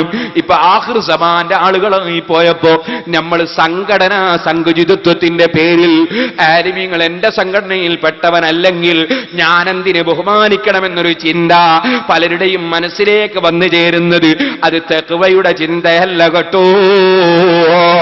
തഖ്വയുടെ ചിന്ത ഉണ്ടെങ്കിൽ എല്ലാ ആലിമീങ്ങളെയും ബഹുമാനിക്കണം, എല്ലാ സയ്യിദന്മാരെയും ബഹുമാനിക്കണം, എല്ലാ മുതഅല്ലിമീങ്ങളെയും സ്നേഹിക്കണം. ആ ചിന്തയാണ് തഖ്വയുടെ ചിന്ത. അതേ സമയത്ത് അവനവന്റെ സംഘടനാ പ്രവർത്തനം നടത്തുമ്പോ അവനവന്റെ സംഘടനയുമായി ബന്ധപ്പെട്ട നിലക്ക് തന്നെ ചെയ്തു കൊള്ളട്ടെ. പക്ഷേ ആരും തന്നെ ഒരു ആലിമിനെയും ഒരു സയ്യിദിനെയും നിസ്സാരപ്പെടുത്തരുത് കേട്ടോ. പടച്ച റബ്ബേ, ഹഖ് ഹഖായി പറയാനും ഹഖ് ഹഖായി മനസ്സിലാക്കാനും അത് ഉൾക്കൊണ്ട് ജീവിക്കാനും ഞങ്ങൾക്ക് നീ തൗഫീഖ് വർദ്ധിപ്പിക്കണേ റഹ്മാനേ. ഇന്നലെ നമ്മളൊരു പാവപ്പെട്ട രോഗിക്ക് വേണ്ടി കലക്ഷൻ എടുത്തു. അങ്ങനെ കലക്ഷൻ എടുത്തപ്പോൾ 34,024 ഉറുപ്പിക ആ വകയിൽ കിട്ടിയിട്ടുണ്ട്. അല്ലാഹു തആല അതിൽ സഹായിച്ച മുഴുവൻ ആളുകൾക്കും സഹായം നൽകട്ടെ. നമുക്കും ഇത് സംഘടിപ്പിക്കാൻ വേണ്ടി എന്നോട് വന്ന് പറഞ്ഞ ചെറുപ്പക്കാർക്കും അതിന് സഹകരിച്ച നമ്മുടെ വെള്ളിയോടുള്ള SOSന്റെ പ്രവർത്തകർക്കും ഇവിടെ സഹായം നൽകിയ നിങ്ങൾക്ക് മുഴുവനും സിറാജുൽ ഹുദയുടെ സ്ഥലത്ത് വെച്ച് നടക്കുന്ന ഈ പരിപാടിയിൽ സിറാജുൽ ഹുദയുടെ വകയിലുള്ള ഒരു ചെറിയ ഒരു ഹദിയയായി നമുക്ക് കൊടുക്കണം എന്നതുകൊണ്ട് സിറാജുൽ ഹുദയിലേക്ക് അപേക്ഷ വാങ്ങി കണക്കിൽ വരുത്തിയിട്ടാണ് കൊടുക്കുന്നത്. ആ നിലക്ക് ആ അപേക്ഷയുടെ അടിസ്ഥാനത്തിൽ കൊടുക്കുകയാണ്. അവർ വൗച്ചറുപ്പിട്ട് തന്നിട്ടുണ്ട്. അല്ലാഹു സുബ്ഹാനഹു വ തആല അത് സാലിഹായ അമലായി നമ്മിൽ നിന്ന് സ്വീകരിക്കട്ടെ. നമുക്കാർക്കും ഹാർട്ടിനും കിഡ്നിക്കും അതുപോലുള്ള വിഷയങ്ങൾക്കൊന്നും ഒരു രോഗവും അല്ലാഹു തആല തരാതിരിക്കട്ടെ. അല്ലാഹു നമുക്കെല്ലാവർക്കും ആഫിയത്ത് തആല അദ്ദേഹത്തിന്റെ രോഗം പരിപൂർണമായി സുഖപ്പെടുത്തട്ടെ. അതുപോലെ രോഗമുള്ള മുഴുവൻ ആളുകളുടെ രോഗങ്ങളും അല്ലാഹു തആല സുഖപ്പെടുത്തട്ടെ. എവിടെ ബിസ്മില്ലാഹിർ റഹ്മാനിർ റഹീം. അല്ലാഹു തആല തന്നവർക്കൊക്കെ അല്ലാഹു തആല പ്രതിഫലം കൊടുക്കട്ടെ. അദ്ദേഹത്തിന് അല്ലാഹു ആരോഗ്യം നൽകി. ഞങ്ങളുടെ വാക്കുകളും പ്രവൃത്തികളും നിന്റെ പൊരുത്തത്തിലാക്കണം റഹ്മാനേ. നാഫിആയ ഇൽമിനെ ഞങ്ങൾക്കും ഞങ്ങളെ സന്താന പരമ്പരകൾ ഖിയാമത്ത് നാൾ വരെ, ഞങ്ങളെ ശിഷ്യ പരമ്പരകൾ ഖിയാമത്ത് നാൾ വരെ നീ നാഫിആയ ഇൽമിനെ ഏറ്റിത്തരണം റഹ്മാനേ.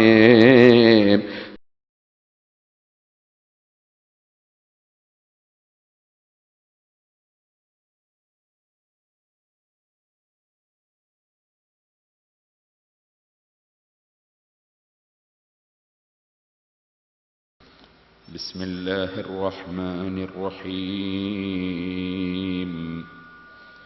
نحمده ونستعينه ونؤمن به ونتوكل عليه ونعوذ بالله من شرور أنفسنا ومن سيئات أعمالنا من يهده الله فلا مضل له ومن يضلل فلا هادي له نشهد أن لا إله إلا الله وحده لا شريك له ونشهد أن محمدا عبده ورسوله أرسله بالهدى ودين الحق ليظهره على الدين كله ولو كره المشركون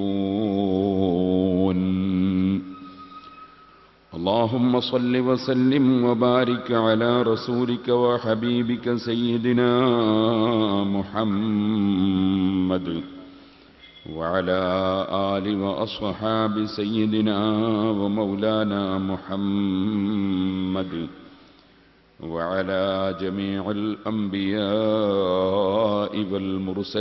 والمرسلين ومن اقتدى بهديهم إلى يوم الدين أما بعد فأعوذ بالله من الشيطان الرجيم بسم الله الرحمن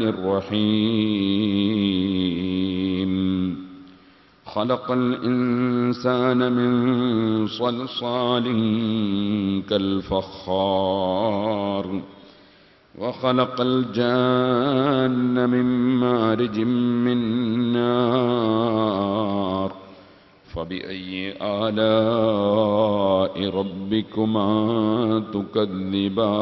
تكذبان رب المشرقين ورب المغربين فبأي آلاء ربكما تكذبان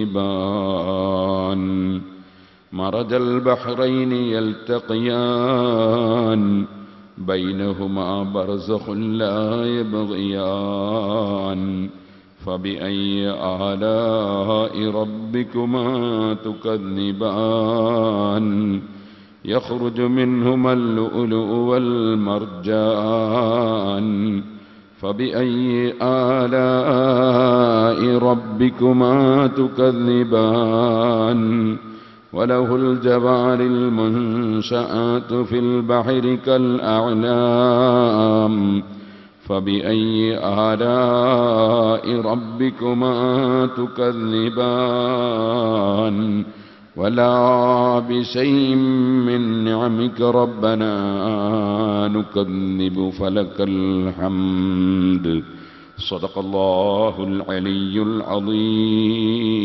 العظيم صدق وبلغ رسوله النبي الكريم ونحن على ذلك من الشاهدين الشاكرين والحمد لله رب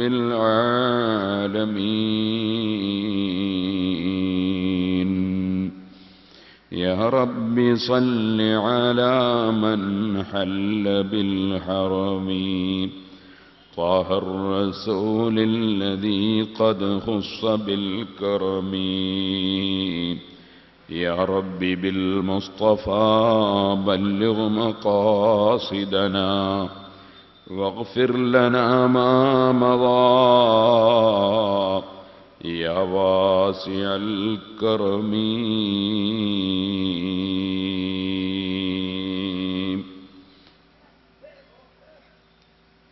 ബഹുമാന്യരെ, അല്ലാഹു സുബ്ഹാനഹു വ തആല അവന്റെ അനുഗ്രഹങ്ങൾ എണ്ണിപ്പറഞ്ഞുകൊണ്ട് അവന്റെ ഏത് അനുഗ്രഹത്തെയാണ് നിങ്ങൾ കളവാക്കുന്നത് എന്ന് ആവർത്തിച്ച് ചോദിച്ചുകൊണ്ടിരിക്കുന്ന സൂറത്തുർ റഹ്മാൻ.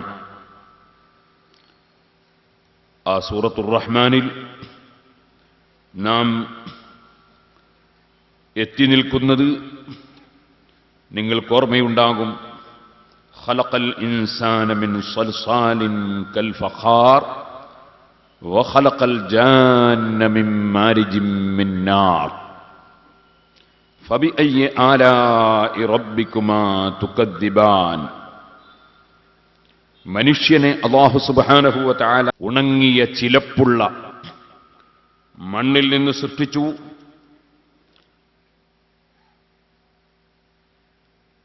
കൽ ഫഖാർ, അതേ ചൂളയിൽ വെക്കപ്പെട്ട വസ്തുവിനെ പോലെ, ഇഷ്ടിക പോലെ, അല്ലെങ്കിൽ കലം പോലെ ചെലപ്പുള്ള മണ്ണിൽ നിന്ന് മനുഷ്യനെ സൃഷ്ടിച്ചു. വഖലഖൽ ജാന്ന മിൻ മാരിജിൻ മിൻ നാർ, തീയിന്റെ പുകയില്ലാത്ത ജ്വാലയിൽ നിന്ന് ജിന്നിനെയും അല്ലാഹു സുബ്ഹാനഹു വ തആല സൃഷ്ടിച്ചു എന്ന് അവൻ മനുഷ്യവർഗത്തിന്റെയും ജിന്നുവർഗത്തിന്റെയും സൃഷ്ടിപ്പിന്റെ ആദ്യ ദിശയെ സംബന്ധിച്ച് വിവരിക്കുകയാണ്. ശേഷം അല്ലാഹു ചോദിച്ചു, ഫബിഅയ്യി ആലാഇ റബ്ബിക്കുമാ തുകദ്ദിബാൻ, ഓ ജിന്നുവർഗമേ, ഇൻസുവർഗമേ, നിങ്ങൾക്ക് അല്ലാഹു സുബ്ഹാനഹു വ തആല അബിമാ അഫാദ അലൈക്കുമാ ഫീ ഹാലാത്തിൻ ശത്താ ലിഖൽഖതികുമാ ഹത്താ സയ്യറകുമാ ഖുലാസത്തുൽ കായിനാതി അം ബിഗൈരിഹി, മുഴുവൻ സൃഷ്ടികളുടെയും എല്ലാ സൃഷ്ടികളുടെയും അടിസ്ഥാന സൃഷ്ടിയായി അല്ലാഹു സുബ്ഹാനഹു വ തആല സൃഷ്ടിച്ച നിങ്ങൾക്ക് അല്ലാഹു സുബ്ഹാനഹു വ തആല തന്ന വിവിധ ഘട്ടങ്ങളും നിങ്ങൾക്ക് അല്ലാഹു തആല തന്ന പവറുകളും അതുകൊണ്ടാണോ നിങ്ങൾ കളവാക്കുന്നത്? അല്ല, എന്തുകൊണ്ടാണ് നിങ്ങൾക്ക് അല്ലാഹുവിന്റെ അനുഗ്രഹങ്ങളിൽ ഏതൊന്നിനെയാണ് കളവാക്കാൻ സാധിക്കുന്നത് എന്ന അർത്ഥത്തിൽ അല്ലാഹു ജല്ല ജലാലുഹു അതേ ചോദ്യം ചോദിച്ചു. മനുഷ്യനെ മണ്ണിൽ നിന്ന് സൃഷ്ടിച്ച റബ്ബ് ആ മനുഷ്യന് തന്നെ പിന്നീട് മനുഷ്യൻ ബീജത്തിൽ നിന്ന് സന്താനോൽപാദനമായി മാതാപിതാക്കളിലൂടെ മനുഷ്യ സമൂഹം വർദ്ധിച്ചു. അങ്ങനെ മനുഷ്യ സമൂഹം വർദ്ധിക്കാൻ വേണ്ടി തന്നെയാണ് വിവാഹം എന്ന് പറയുന്ന വിഷയം അല്ലാഹു തആല തന്നിട്ടുള്ളത്. വിവാഹത്തിന്റെ അടിസ്ഥാനപരമായ ഉദ്ദേശം വാസ്തവത്തിൽ മനുഷ്യ സമൂഹത്തിന്റെ നിലനിൽപ്പും ആസ്തിക്യവും ആണ്. മനുഷ്യന്റെ അസ്തിത്വം നിലനിൽക്കണം. എല്ലാ കാലഘട്ടത്തിലും ഇവിടെ മനുഷ്യനുണ്ടാകണം. അതിനുവേണ്ടി തന്നെയാണ് വിവാഹം എന്ന വിഷയം അല്ലാഹു സുബ്ഹാനഹു വ തആല വെച്ചിട്ടുള്ളത്. അതിനാൽ പണ്ഡിതന്മാർ ഒരു ചർച്ചയിട്ടു. ആ ചർച്ച എന്താണ്? മനുഷ്യന് ജിന്നുകളെ വിവാഹം കഴിക്കാൻ പറ്റുമോ ഇല്ലേ? അത് ഒരു ചർച്ചയാണ്. ആ ചർച്ചയിൽ പണ്ഡിതന്മാരിൽ പലരും പറഞ്ഞു, ജിന്നുകളെ മനുഷ്യന് വിവാഹം കഴിക്കാൻ പാടില്ല. ജിന്ന് ഇന്നലെ നാം പറഞ്ഞിട്ടുണ്ട്, പല രൂപത്തിലും രൂപാന്തരപ്പെടാൻ സാധിക്കുന്ന ഒരു വസ്തുവാണ് ജിന്ന്. ആ ജിന്നിൽ അല്ലാഹു സുബ്ഹാനഹു വ തആല ഇണകളെ സൃഷ്ടിക്കുകയും ജിന്നുകൾ തമ്മിൽ വിവാഹം നടക്കുകയും ജിന്നുകൾക്കിടയിൽ സന്താനോൽപാദനം നടക്കുകയും ചെയ്യുന്നുണ്ട് എന്നാണ് തെളിവുകൾ പഠിപ്പിക്കുന്നതെന്ന് പല പണ്ഡിതന്മാരും വിശദീകരിച്ചു. ഈ സൂറത്തിൽ തന്നെ ലം യത്മിസുഹുന്ന ഇൻസും വലാ ജാൻ, സ്വർഗത്തിലുള്ള സ്ത്രീകളെ സംബന്ധിച്ച് പറയുമ്പോൾ ഒരു ജിന്നോ മനുഷ്യനോ ആ സ്വർഗത്തിലെ സ്ത്രീകളുടെ കന്യകത്വം നീക്കിയിട്ടില്ല എന്ന് ഖുർആനിൽ സൂറത്തുർ റഹ്മാനിൽ തന്നെ അല്ലാഹു ശേഷം പറയുന്നുണ്ട്. അപ്പോൾ കന്യകത്വം നീക്കുക എന്നത് മനുഷ്യന് മാത്രമല്ല ജിന്നുകൾക്കും കൂടി ഉള്ള നടപടിയാണ് എന്നതിന് ആ ആയത്ത് തെളിവാണ്. അതിനാൽ സന്താനവും ലബ്ധിയും വിവാഹവും ജിന്നുകൾക്കിടയിലും നടക്കുന്നുണ്ട് എന്ന് പണ്ഡിതന്മാർ വിവരിച്ചു. അഫതത്തഖിദൂനഹു വദുർരിയതഹു ഔലിയാഅ മിൻ ദൂനി വഹും ലക്കും അദുവ്വും ബിഅസലിൽ ളാലിമീന ബദലാ. ഇബ്ലീസിനെ സംബന്ധിച്ച് സംസാരിച്ച സ്ഥലത്ത് സൂറത്തുൽ കഹ്ഫിൽ അല്ലാഹു സുബ്ഹാനഹു വ തആല ഇബ്ലീസിനെയും അതുപോലെ അവന്റെ സന്താനങ്ങളെയും നിങ്ങൾ അഫതത്തഖിദൂനഹു വദുർരിയതഹു ഔലിയാഅ നിങ്ങളുടെ സംരക്ഷകരും സുഹൃത്തുക്കളുമായി ഇബ്ലീസിനെയും അവന്റെ സന്താനങ്ങളെയും നിങ്ങൾ ആക്കുകയാണോ എന്ന് ഖുർആൻ ചോദിക്കുന്നുണ്ട്. അപ്പൊ ഇബ്ലീസിന് സന്താനങ്ങളുണ്ട് എന്ന് മനസ്സിലാക്കാൻ സാധിക്കും. ഇബ്ലീസ് കാനമിനൽ ജിന്നി, അവൻ ജിന്ന് വർഗത്തിൽപ്പെട്ടവനായിരുന്നു എന്ന് അള്ളാഹുവിന്റെ പരിശുദ്ധ ഖുർആൻ തന്നെ പറഞ്ഞിട്ടുണ്ട്. ആ ജിന്ന് എന്നതിന് തഫ്സീറുകൾ പലതുമുണ്ട്. ചില പണ്ഡിതന്മാർ ജിന്ന് എന്നാൽ മലക്കുകളും ഉൾപ്പെടും എന്ന് പറഞ്ഞവരും. കാരണം ജന്ന എന്ന വാക്കിന്റെ അർത്ഥം ഇസ്തതറ, മറഞ്ഞു എന്നാണ്. മറഞ്ഞു നിൽക്കുന്നത് കൊണ്ടാണ് ജിന്നിന് ജിന്ന് എന്ന പേര് വന്നത്. മലക്കുകളും നമ്മിൽ നിന്ന് മറഞ്ഞു നിൽക്കുന്നത് കൊണ്ട് മലക്കുകളെ കുറിച്ചും ജിന്ന് എന്ന് പറയാം, ഭാഷാപരമായി പറയാം എന്ന് പണ്ഡിതന്മാർ വിശദീകരിച്ചിട്ടുണ്ട്. ഏതായിരുന്നാലും ഇബ്ലീസ് ജിന്ന് വർഗത്തിൽപ്പെട്ടതാണ്, മലക്കുകളിൽപ്പെട്ടതല്ല എന്നതാണ് നാം മനസ്സിലാക്കുന്ന പക്ഷം. ആ ഇബ്ലീസിന് ധാരാളം സന്താനങ്ങളുണ്ടെന്ന് പരിശുദ്ധ ഖുർആൻ. അഫതത്തഖിദൂനഹു വദുർരിയതഹു ഔലിയാഅ മിൻ ദൂനി വഹും ലക്കും അദുവ്വും ബിഅ്സലിൽ ളാലിമീന ബദല എന്ന ആയത്തിലൂടെ പഠിപ്പിച്ചിട്ടുണ്ടെന്ന് പണ്ഡിതന്മാർ പലരും രേഖപ്പെടുത്തി വെച്ചിട്ടുണ്ട്. ഇരിക്കട്ടെ, അവിടെ ഒരു കാര്യം കൂടി ഓർമ്മപ്പെടുത്തുകയാണ്. ഇബ്ലീസ് അവൻ പരാജയപ്പെട്ടു പോയവനാണ്, അവൻ ജിന്ന് വർഗത്തിൽപ്പെട്ടവനാണ്. ആ ഇബ്ലീസ് വാസ്തവത്തിൽ അവന്റെ ആദ്യത്തെ പേര് അസാസീൽ എന്നായിരുന്നു. വേറെയും ചില പേരുകൾ പണ്ഡിതന്മാർ പറഞ്ഞിട്ടുണ്ട്. മലായിക്കത്തിന്റെ പേര് പോലെ അസാസീൽ എന്ന് പേരുള്ള ഇബ്ലീസ് അവൻ അള്ളാഹുവിന്റെ റഹ്മത്തിൽ നിന്ന് ദൂരീകരിക്കപ്പെട്ടപ്പോൾ അബ്ലസ എന്ന വാക്കിന്റെ അർത്ഥം യഇസ, നിരാശനായി എന്നാണ്. അള്ളാഹുവിന്റെ കാരുണ്യത്തിൽ നിന്ന് അവൻ നിരാശനാകുന്ന ഒരു സാഹചര്യം അള്ളാഹു ബഹുമാനിച്ച ആദം നബി അലൈഹി സ്വലാത്തു വസ്സലാമിനെ ഇൻസൾട്ടാക്കിയപ്പോൾ അവന് സംഭവിച്ചുപോയി. ആരും ആരെയും ഇൻസൾട്ടാക്കാൻ പാടില്ല. അതൊരടിസ്ഥാനപരമായ തത്വമാണ്.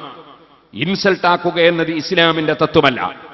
ഇസ്ലാം ആദരിക്കാനും സ്നേഹിക്കാനും ബഹുമാനിക്കാനും പഠിപ്പിച്ച മതമാണ്. പരിശുദ്ധ ഇസ്ലാം ആദരിക്കാനും സ്നേഹിക്കാനും പഠിപ്പിച്ച മതമാണ്. ഒരിക്കലും തന്നെ ഇൻസൾട്ടാക്കുക എന്നത് ഇസ്ലാമിന്റെ സ്വഭാവം അല്ല. ഇസ്ലാമിൽ നിന്ന് ആരെല്ലാം ഹിദായത്ത് നശിച്ച് തെറിച്ചു പോയിട്ടുണ്ടോ അവരെല്ലാം അല്ലാഹു തആല ആദരിച്ചവരെയോ ആദരിച്ചതിനെയോ ഇൻസൾട്ടാക്കിയവരായിരിക്കും എന്നത് നമുക്ക് മനസ്സിലാക്കാൻ സാധിക്കും. അതിൽ ഒന്നാമത്തവനാണ് ഇബ്ലീസ്. അവൻ എന്ത് ചെയ്തു? ഇബ്ലീസ് ആദം അലൈഹി സ്വലാത്തു വസ്സലാമിന്റെ ബാപ്പയെ പറഞ്ഞിട്ടില്ല, ഉമ്മാനെ പറഞ്ഞിട്ടില്ല. അങ്ങനെ പറയാൻ ഒരു ബാപ്പയും ഉമ്മയും ആദം നബി അലൈഹി സ്വലാമിന് ഇല്ലതാണ്. ആദം നബി അലൈഹി സ്വലാത്തു വസ്സലാമിന്റെ മക്കളെയും പറഞ്ഞിട്ടില്ല. ആദം നബിയെ ചീത്ത പറഞ്ഞിട്ടില്ല, തെറി പറഞ്ഞിട്ടില്ല. പിന്നെ ഇബ്ലീസ് എന്ത് ചെയ്തു? ഉള്ള ഒരു സംഗതി തന്നെ നിസ്സാരപ്പെടുത്തി അങ്ങോട്ട് പറഞ്ഞു. അതാണ് അസ്ജുദു ലിമൻ ഖലഖത തീനാ, അസ്ജുദു ലിമൻ ഖലഖത തീനാ, ഞാൻ സുജൂദ് ചെയ്യുകയോ, കളിമണ്ണിനാൽ നീ പടച്ചവന് ഞാൻ സുജൂദ് ചെയ്യുകയോ. അപ്പൊ ആദം നബി ഇൻസൾട്ടാക്കി പറഞ്ഞതാണ്. കളിമണ്ണ് കൊണ്ട് തന്നെയാണ് ആദം നബി അലൈഹി സ്വലാത്തു വസ്സലാമിനെ സൃഷ്ടിച്ചത്. അത് ഞാൻ ഇന്നലെ വിശദീകരിച്ചിട്ടുണ്ട്. അപ്പൊ പറഞ്ഞത് ശരി തന്നെയാണ്. പക്ഷെ ആ ശരി പറഞ്ഞുകൊണ്ട് ആദം നബി ഇൻസൾട്ടാക്കിയതാണ്. ഒരു മനുഷ്യനും മറ്റൊരു മനുഷ്യനെ, ഒരാളും മറ്റൊരാളെ ഉള്ളത് പറഞ്ഞുകൊണ്ട് ഇൻസൾട്ടാക്കാൻ പാടില്ല. ഇത് നമ്മൾ മനസ്സിലാക്കണം. ചില കക്ഷികളുണ്ട്, സുബ്ഹാനല്ലാഹ്, ഒരാളൊരു തൊഴിലെടുക്കുന്നു. ആ തൊഴിൽ ഇവന്റെ ദൃഷ്ടിയിൽ ഒരു പക്ഷേ താണ തൊഴിലായിരിക്കാം, ഇവന്റെ ദൃഷ്ടിയിൽ അത് താഴ്ന്ന തൊഴിലായിരിക്കാം. അങ്ങനെയാണ് ചിലർ തൊഴിൽ താഴ്ന്നതും മുന്തിയതും കണക്കാക്കുക പൈസന്റെ അളവ് നോക്കിയിട്ടാണ്. നല്ല പൈസ കിട്ടുന്ന ജോലിയാണെങ്കിൽ മുന്തിയ ജോലി, പൈസ കുറഞ്ഞ ജോലിയാണെങ്കിൽ താഴ്ന്ന ജോലി, അങ്ങനെയൊക്കെ ചിന്തിക്കുന്ന ആളുകളുണ്ട്. അതുകൊണ്ടാണ് പഴയ കാലത്ത് താഴ്ന്ന ജോലിയായി എണ്ണപ്പെട്ട ചില സംഗതികൾ ഇപ്പോൾ വലിയ പൈസക്ക് ഓപ്പറേഷൻ തിയേറ്ററിൽ ഡോക്ടർമാർ ചെയ്യാൻ തുടങ്ങിയപ്പോൾ ഇപ്പോഴത് മുന്തിയ ജോലിയായി മാറിയിരിക്കുകയാണ്. അപ്പൊ സഹോദരന്മാരെ, ഞാൻ പറഞ്ഞു വന്നത്, അപ്പൊ വാസ്തവത്തിൽ ഒരു മനുഷ്യന്റെ ദൃഷ്ടിയിൽ താഴ്ന്ന ജോലിയാണെന്നവന് തോന്നുന്ന ഒരു കാര്യമാണെങ്കിൽ തന്നെ അത് ചെയ്യുന്ന മനുഷ്യനെയോ അവന്റെ കുടുംബങ്ങളെയോ അവന്റെ മക്കളെയോ ഭാര്യയെയോ ഭർത്താവിനെയോ ബന്ധപ്പെട്ടവരെയോ ആ കുടുംബത്തിലുള്ളവരെയോ നിസ്സാരപ്പെടുത്തി സംസാരിക്കാൻ പാടില്ല. അത് കഠിനമായ തെറ്റാണ്. ആ തെറ്റാണ് യഥാർത്ഥത്തിൽ ഇബ്ലീസ് ചെയ്തത്. ഇബ്ലീസ് ചെയ്തത് എന്താണ്? അസ്ജുദു ലിമൻ ഖലഖത തീന. ആദം നബി അലൈഹി ഇസ്ലാം ഒരു കുറ്റവും ചെയ്തിട്ടില്ല, ഒരു താണ പണിയും എടുത്തിട്ടില്ല.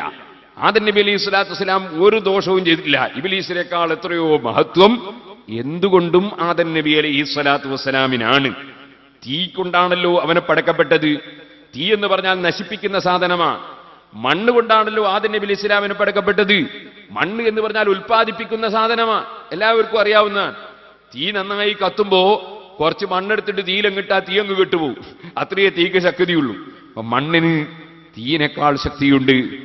മാത്രമല്ല മണ്ണ് ധാരാളം വസ്തുക്കളെ ഉൽപ്പാദിപ്പിക്കുന്ന, ക്രിയാത്മകമായി പ്രവർത്തിക്കുന്ന ഒരു വസ്തുവാണ്. അതേസമയത്ത് തീ എന്ന് പറയുന്നത് അത് മറ്റൊന്നിനെ നശിപ്പിക്കുന്ന ഒരു വസ്തുവാണ്. ഈ തീയും മണ്ണുമായി മണ്ണിന് തന്നെയാണ് ബഹുമാനം. പക്ഷെ ഇബ്ലീസിന്റെ ദൃഷ്ടിയിൽ തീക്കാണ് ബഹുമാനം എന്നാണ് അവൻ മനസ്സിലാക്കുക. അങ്ങനെയാണ് ഓരോരുത്തന്റെ മനസ്സിൽ എന്റെ പണിയാണ് വലുത്, ഞാനാണ് വലുത്, എന്റെ തറവാടാണ് വലുത്, ഞാനാണ് മഹത്വമുള്ളവൻ എന്നൊരു കിബിറ് പലരുടെയും മനസ്സിൽ തോന്നാറുണ്ടല്ലോ. പഴയ കാലത്തൊക്കെ ചിലര് അവൻ വലിയ തറവാട്ടുകാരനാണ് എന്ന് പറയും. അങ്ങനെ അവന്റെ ഉപ്പാപ്പ ഒരുപാട് പാവപ്പെട്ട എന്റെ പിടിച്ചെടുത്ത ആളാണ് എന്നാണ് ചിലപ്പോൾ അതുകൊണ്ട് അവൻ മേനയാക്കുന്നത്. ഒരുപാട് സാധുക്കളുടേത് അക്രമമായി പിടിച്ചെടുത്ത മനുഷ്യന് ചിലപ്പോൾ വലിയ തറവാട്ടുകാരൻ എന്ന് ചിലർ പറഞ്ഞേക്കും. തറവാടില്ല എന്ന് ഞാൻ പറഞ്ഞതിന് അർത്ഥമില്ല. തറവാടുണ്ട്, തങ്ങന്മാരെ തറവാട് വലിയ ബഹുമാനമുള്ള തറവാടാണ്. അതുപോലത്തെ ഒരു തറവാട് വേറെ ആർക്കും ഇല്ല. അതുപോലെ സിദ്ദീഖ് റളിയല്ലാഹുവിന്റെ കുടുംബ പരമ്പ നമുക്കറിയാം. മഖ്ദൂം കുടുംബം വലിയ ഉന്നത തറവാടാണ്. സിദ്ദീഖ് റളിയല്ലാഹുവിന്റെ കുടുംബം വലിയ തറവാടാണ്. അങ്ങനെ തുടങ്ങിയിട്ട് മഹാന്മാര്, മുൻഗാമികളിൽ മഹാന്മാരായ ആളുകൾ ഉണ്ടായിട്ടുണ്ടെങ്കിൽ ആ മഹാന്മാരുടെ തറവാട് എന്നത് മഹത്വമുള്ള തറവാട് തന്നെയാണ്, അത് നിഷേധിക്കാൻ പാടില്ല. അതേസമയം നമുക്ക് ചില മാനദണ്ഡങ്ങൾ വെച്ചുകൊണ്ട് ചിലപ്പോൾ ചിലരെ താഴ്ന്നവരങ്ങയും അതുപോലെ തറവാടിത്തമില്ലാത്തവരായുമൊക്കെ ചിലരങ്ങ് ചിത്രീകരിച്ചു കളയും. അങ്ങനെ ചിത്രീകരിക്കുന്ന മനുഷ്യൻ ചിലപ്പോൾ ഒരുപക്ഷെ പറയുന്നത് സത്യമാണെങ്കിൽ പോലും നിസ്സാരപ്പെടുത്തി സംസാരിക്കുക എന്നത് ഇബ്ലീസിന്റെ സ്വഭാവമാണ്. ഇതാണ് ഞാൻ പറഞ്ഞത്. ആദം നബി അലൈഹി സ്വലാത്തു വസ്സലാം ഒരു താഴ്ന്ന ജോലിയും എടുത്തിട്ടില്ല, അതുപോലെ തന്നെ ഒരു താഴ്മയും മഹാനവറുകൾക്കുണ്ടായിട്ടില്ല. അല്ലാഹു തആല ആദം നബി അലൈഹി സ്വലാത്തു വസ്സലാമിനെ ബഹുമാനിച്ചുകൊണ്ട് പറഞ്ഞത് തന്നെ ഖലഖ്തു ബി യദയ്യ എന്നാണ്, ഞാൻ നേരിൽ പടച്ചതാണ്. അതായത് ബാപ്പയും ഉമ്മയും ഇല്ലാതെ ഞാൻ നേരിൽ പടച്ചതാണ് ആദം നബി അലൈഹി സ്വലാത്തു വസ്സലാമിനെ. ആ നിലക്ക് ആദം നബി വലിയ ബഹുമാനമുള്ള മഹാനാണ്. ആ ആദം നബി അലൈഹി സ്വലാത്തു വസ്സലാമിന് അല്ലാഹു തആല കൊടുത്തതോ ഇൽമിന്റെ ബഹുമാനമാണ്. ഇൽമിന്റെ ബഹുമാനം ഏറ്റവും വലിയ ബഹുമാനമാണ്. ഒരു ആലിമിന്റെ ബഹുമാനം വേറെ ആർക്കും ലഭ്യമാകുന്നില്ല. അറിവുള്ളവന്റെ ബഹുമാനം അത് പറയേണ്ടതില്ലല്ലോ, എല്ലാവർക്കും അറിയാലോ. അത് മനസ്സിലാണെങ്കിൽ വേഗം കഴിയൂലേ? എത്ര വിവരമില്ലാത്ത പാവപ്പെട്ട എന്നെ ഒരു വിവരമില്ലെങ്കിലും എടോ ജാഹിലേ എന്ന് വിളിച്ചാൽ എനിക്കും പിടിക്കും ദേഷ്യം. അങ്ങനെയാണ്. അപ്പൊ എന്താണ്? വിവരമില്ലാതിരിക്കുക എന്നത് അതൊരു താഴ്മയാണ് എന്നത് അറിയാത്ത ഒരു വിവരം കെട്ടവനും ഇല്ല. എല്ലാവർക്കും അറിയാം വിവരമില്ലാതിരിക്കാൻ ഒരു താഴ്മയാണ് എന്ന് എല്ലാവർക്കും അറിയാം. അതുകൊണ്ടാണല്ലോ ജാഹിലേ എന്ന് വിളിക്കുമ്പോ, വിവരം കെട്ടവനെ എന്ന് വിളിക്കുമ്പോൾ ഏതൊരു മനുഷ്യനും ദേഷ്യം പിടിക്കുന്നത്. വിവരമുള്ളവൻ അത്ര വലിയ ദേഷ്യം ഉണ്ടാവില്ല. കാരണം അവൻ മനസ്സിലാക്കും, ഞാൻ വിവരം, എനിക്ക് ചെറിയ വിവരം മാത്രമേ ഉള്ളൂ, വിവരം ഇല്ലാത്തതാണ് കൂടുതലുള്ളത് എന്ന് വിവരമുള്ളവൻ മനസ്സിലാക്കും. അങ്ങനെയാണല്ലോ വിവരം എന്ന് പറഞ്ഞാൽ അങ്ങനെയാണ്. എത്രയും കൂടുതൽ വരുമ്പോ എനിക്ക് തീരെ വിവരമില്ലാന്ന് മനസ്സിലായിക്കൊണ്ടേയിരിക്കും. വിവരം എത്ര കുറയുന്നുണ്ടോ അത്രത്തോളം ഞാൻ വലിയ വിവരമുള്ളവനാണ് തോന്നിക്കൊണ്ടേയിരിക്കും. വിവരത്തിന്റെ സ്വഭാവം അങ്ങനെയാണ്. ഒരു ചെറിയ തവള ഒരു തൊണ്ടിന്റെ ഉള്ളിൽ, ആ തൊണ്ടിൽ മഴ പെയ്തപ്പോ തവള വിചാരിച്ചു എല്ലാ വെള്ളവും, വലിയ വെള്ളം ഈ തൊണ്ടിന്റെ ഉള്ളിലാണ്. അവിടുന്ന് ആ തൊണ്ട് ഉരുണ്ട് കുറച്ച് വെള്ളത്തിലേക്ക് ഒലിച്ചിങ്ങനെ ഇറങ്ങി തോട്ടിലൂടെ ഒലിക്കുമ്പോ തവളക്ക് മനസ്സിലാകും, സുബ്ഹാനല്ലാഹ്, നേരത്തെ തൊണ്ടിലുള്ളതൊന്നും വെള്ളമല്ല, തോട്ടിൽ എത്രയാണ് വെള്ളം, ഇങ്ങനൊരു വെള്ളം എവിടെയും ഇല്ല എന്ന് തോട്ടുന്ന് തോന്നും. പുഴയിലെത്തിയാൽ ഞാൻ നേരത്തെ കണ്ടതൊന്നും വെള്ളമായിട്ടില്ല, ഇനി ഇതിനേക്കാളും വലിയ വെള്ളം എവിടെയും ഇല്ല എന്ന് തോന്നും. കടലിലെത്തുമ്പോഴാണ് വെള്ളം ഞാൻ ഇതുവരെ കണ്ടിട്ടില്ല എന്ന് മനസ്സിലാകുന്നത്. ഇതുപോലെ വിവരം എത്രത്തോളം കൂടുന്നുണ്ടോ അത്രത്തോളം ഞാൻ പഠിച്ചതിനേക്കാൾ കൂടുതൽ, അറിയുന്നതിനേക്കാൾ കൂടുതൽ അറിയാത്തതാണെന്ന് മനസ്സിലാക്കാൻ കഴിയും.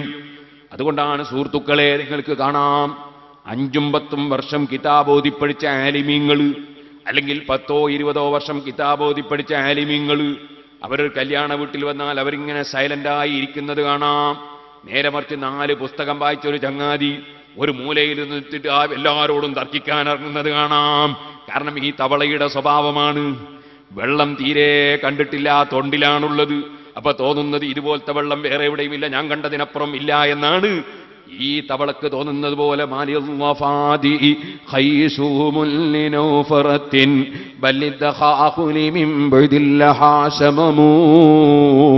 തരിമൂക്കില്ലാത്ത തവളകൾ നല്ല പുഷ്പങ്ങളുടെ സമീപത്തിരുന്നിട്ട് അതിന്റെ മണമറിയാൻ, അതിന്റെ വാസന അറിയാൻ ഈ തവളകൾക്ക് സാധിക്കുന്നില്ല. അതേ സമയത്ത്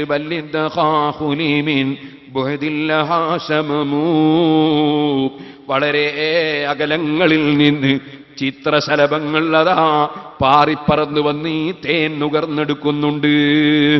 കാരണം ആ ചിത്രശലഭങ്ങൾക്ക് തരിമൂക്കുണ്ട്, ഈ തവളകൾക്ക് തരിമൂക്കില്ല. ഈ തരിമൂക്കില്ലാത്ത തവളയുടെ സ്വഭാവം വളരെയേറെ ബുദ്ധിയും വിവരവും കുറഞ്ഞവനുണ്ടാകും, അവൻ അഹങ്കാരം കൂടുതലുണ്ടാകും. ഇത് തന്നെയാണ് സുഹൃത്തുക്കളെ അസ്സൗതു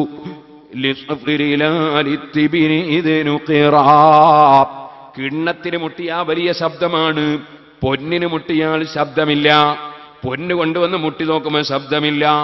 അതേസമയത്ത് കിണ്ണത്തിന് മുട്ടിയപ്പോഴെന്തൊരു ശബ്ദമാണ്. അതിന്റെ പേരിൽ പൊന്നിനേക്കാൾ കിണ്ണത്തിന് വിലയുണ്ടെന്നാരും മനസ്സിലാക്കരുത്. സുഹൃത്തുക്കളെ ഇരിക്കട്ടെ, ഞാൻ അങ്ങോട്ട് കടക്കുന്നില്ല. മഹാനായ നബിയുല്ലാഹി ആദം അലൈഹി സ്വലാത്തു വസ്സലാം, ആദം നബിക്ക് അല്ലാഹു തആല കൊടുത്തത് ഇൽമു കൊണ്ടുള്ള ബഹുമാനമാണ്. അത് വലിയ ബഹുമാനമാണ്.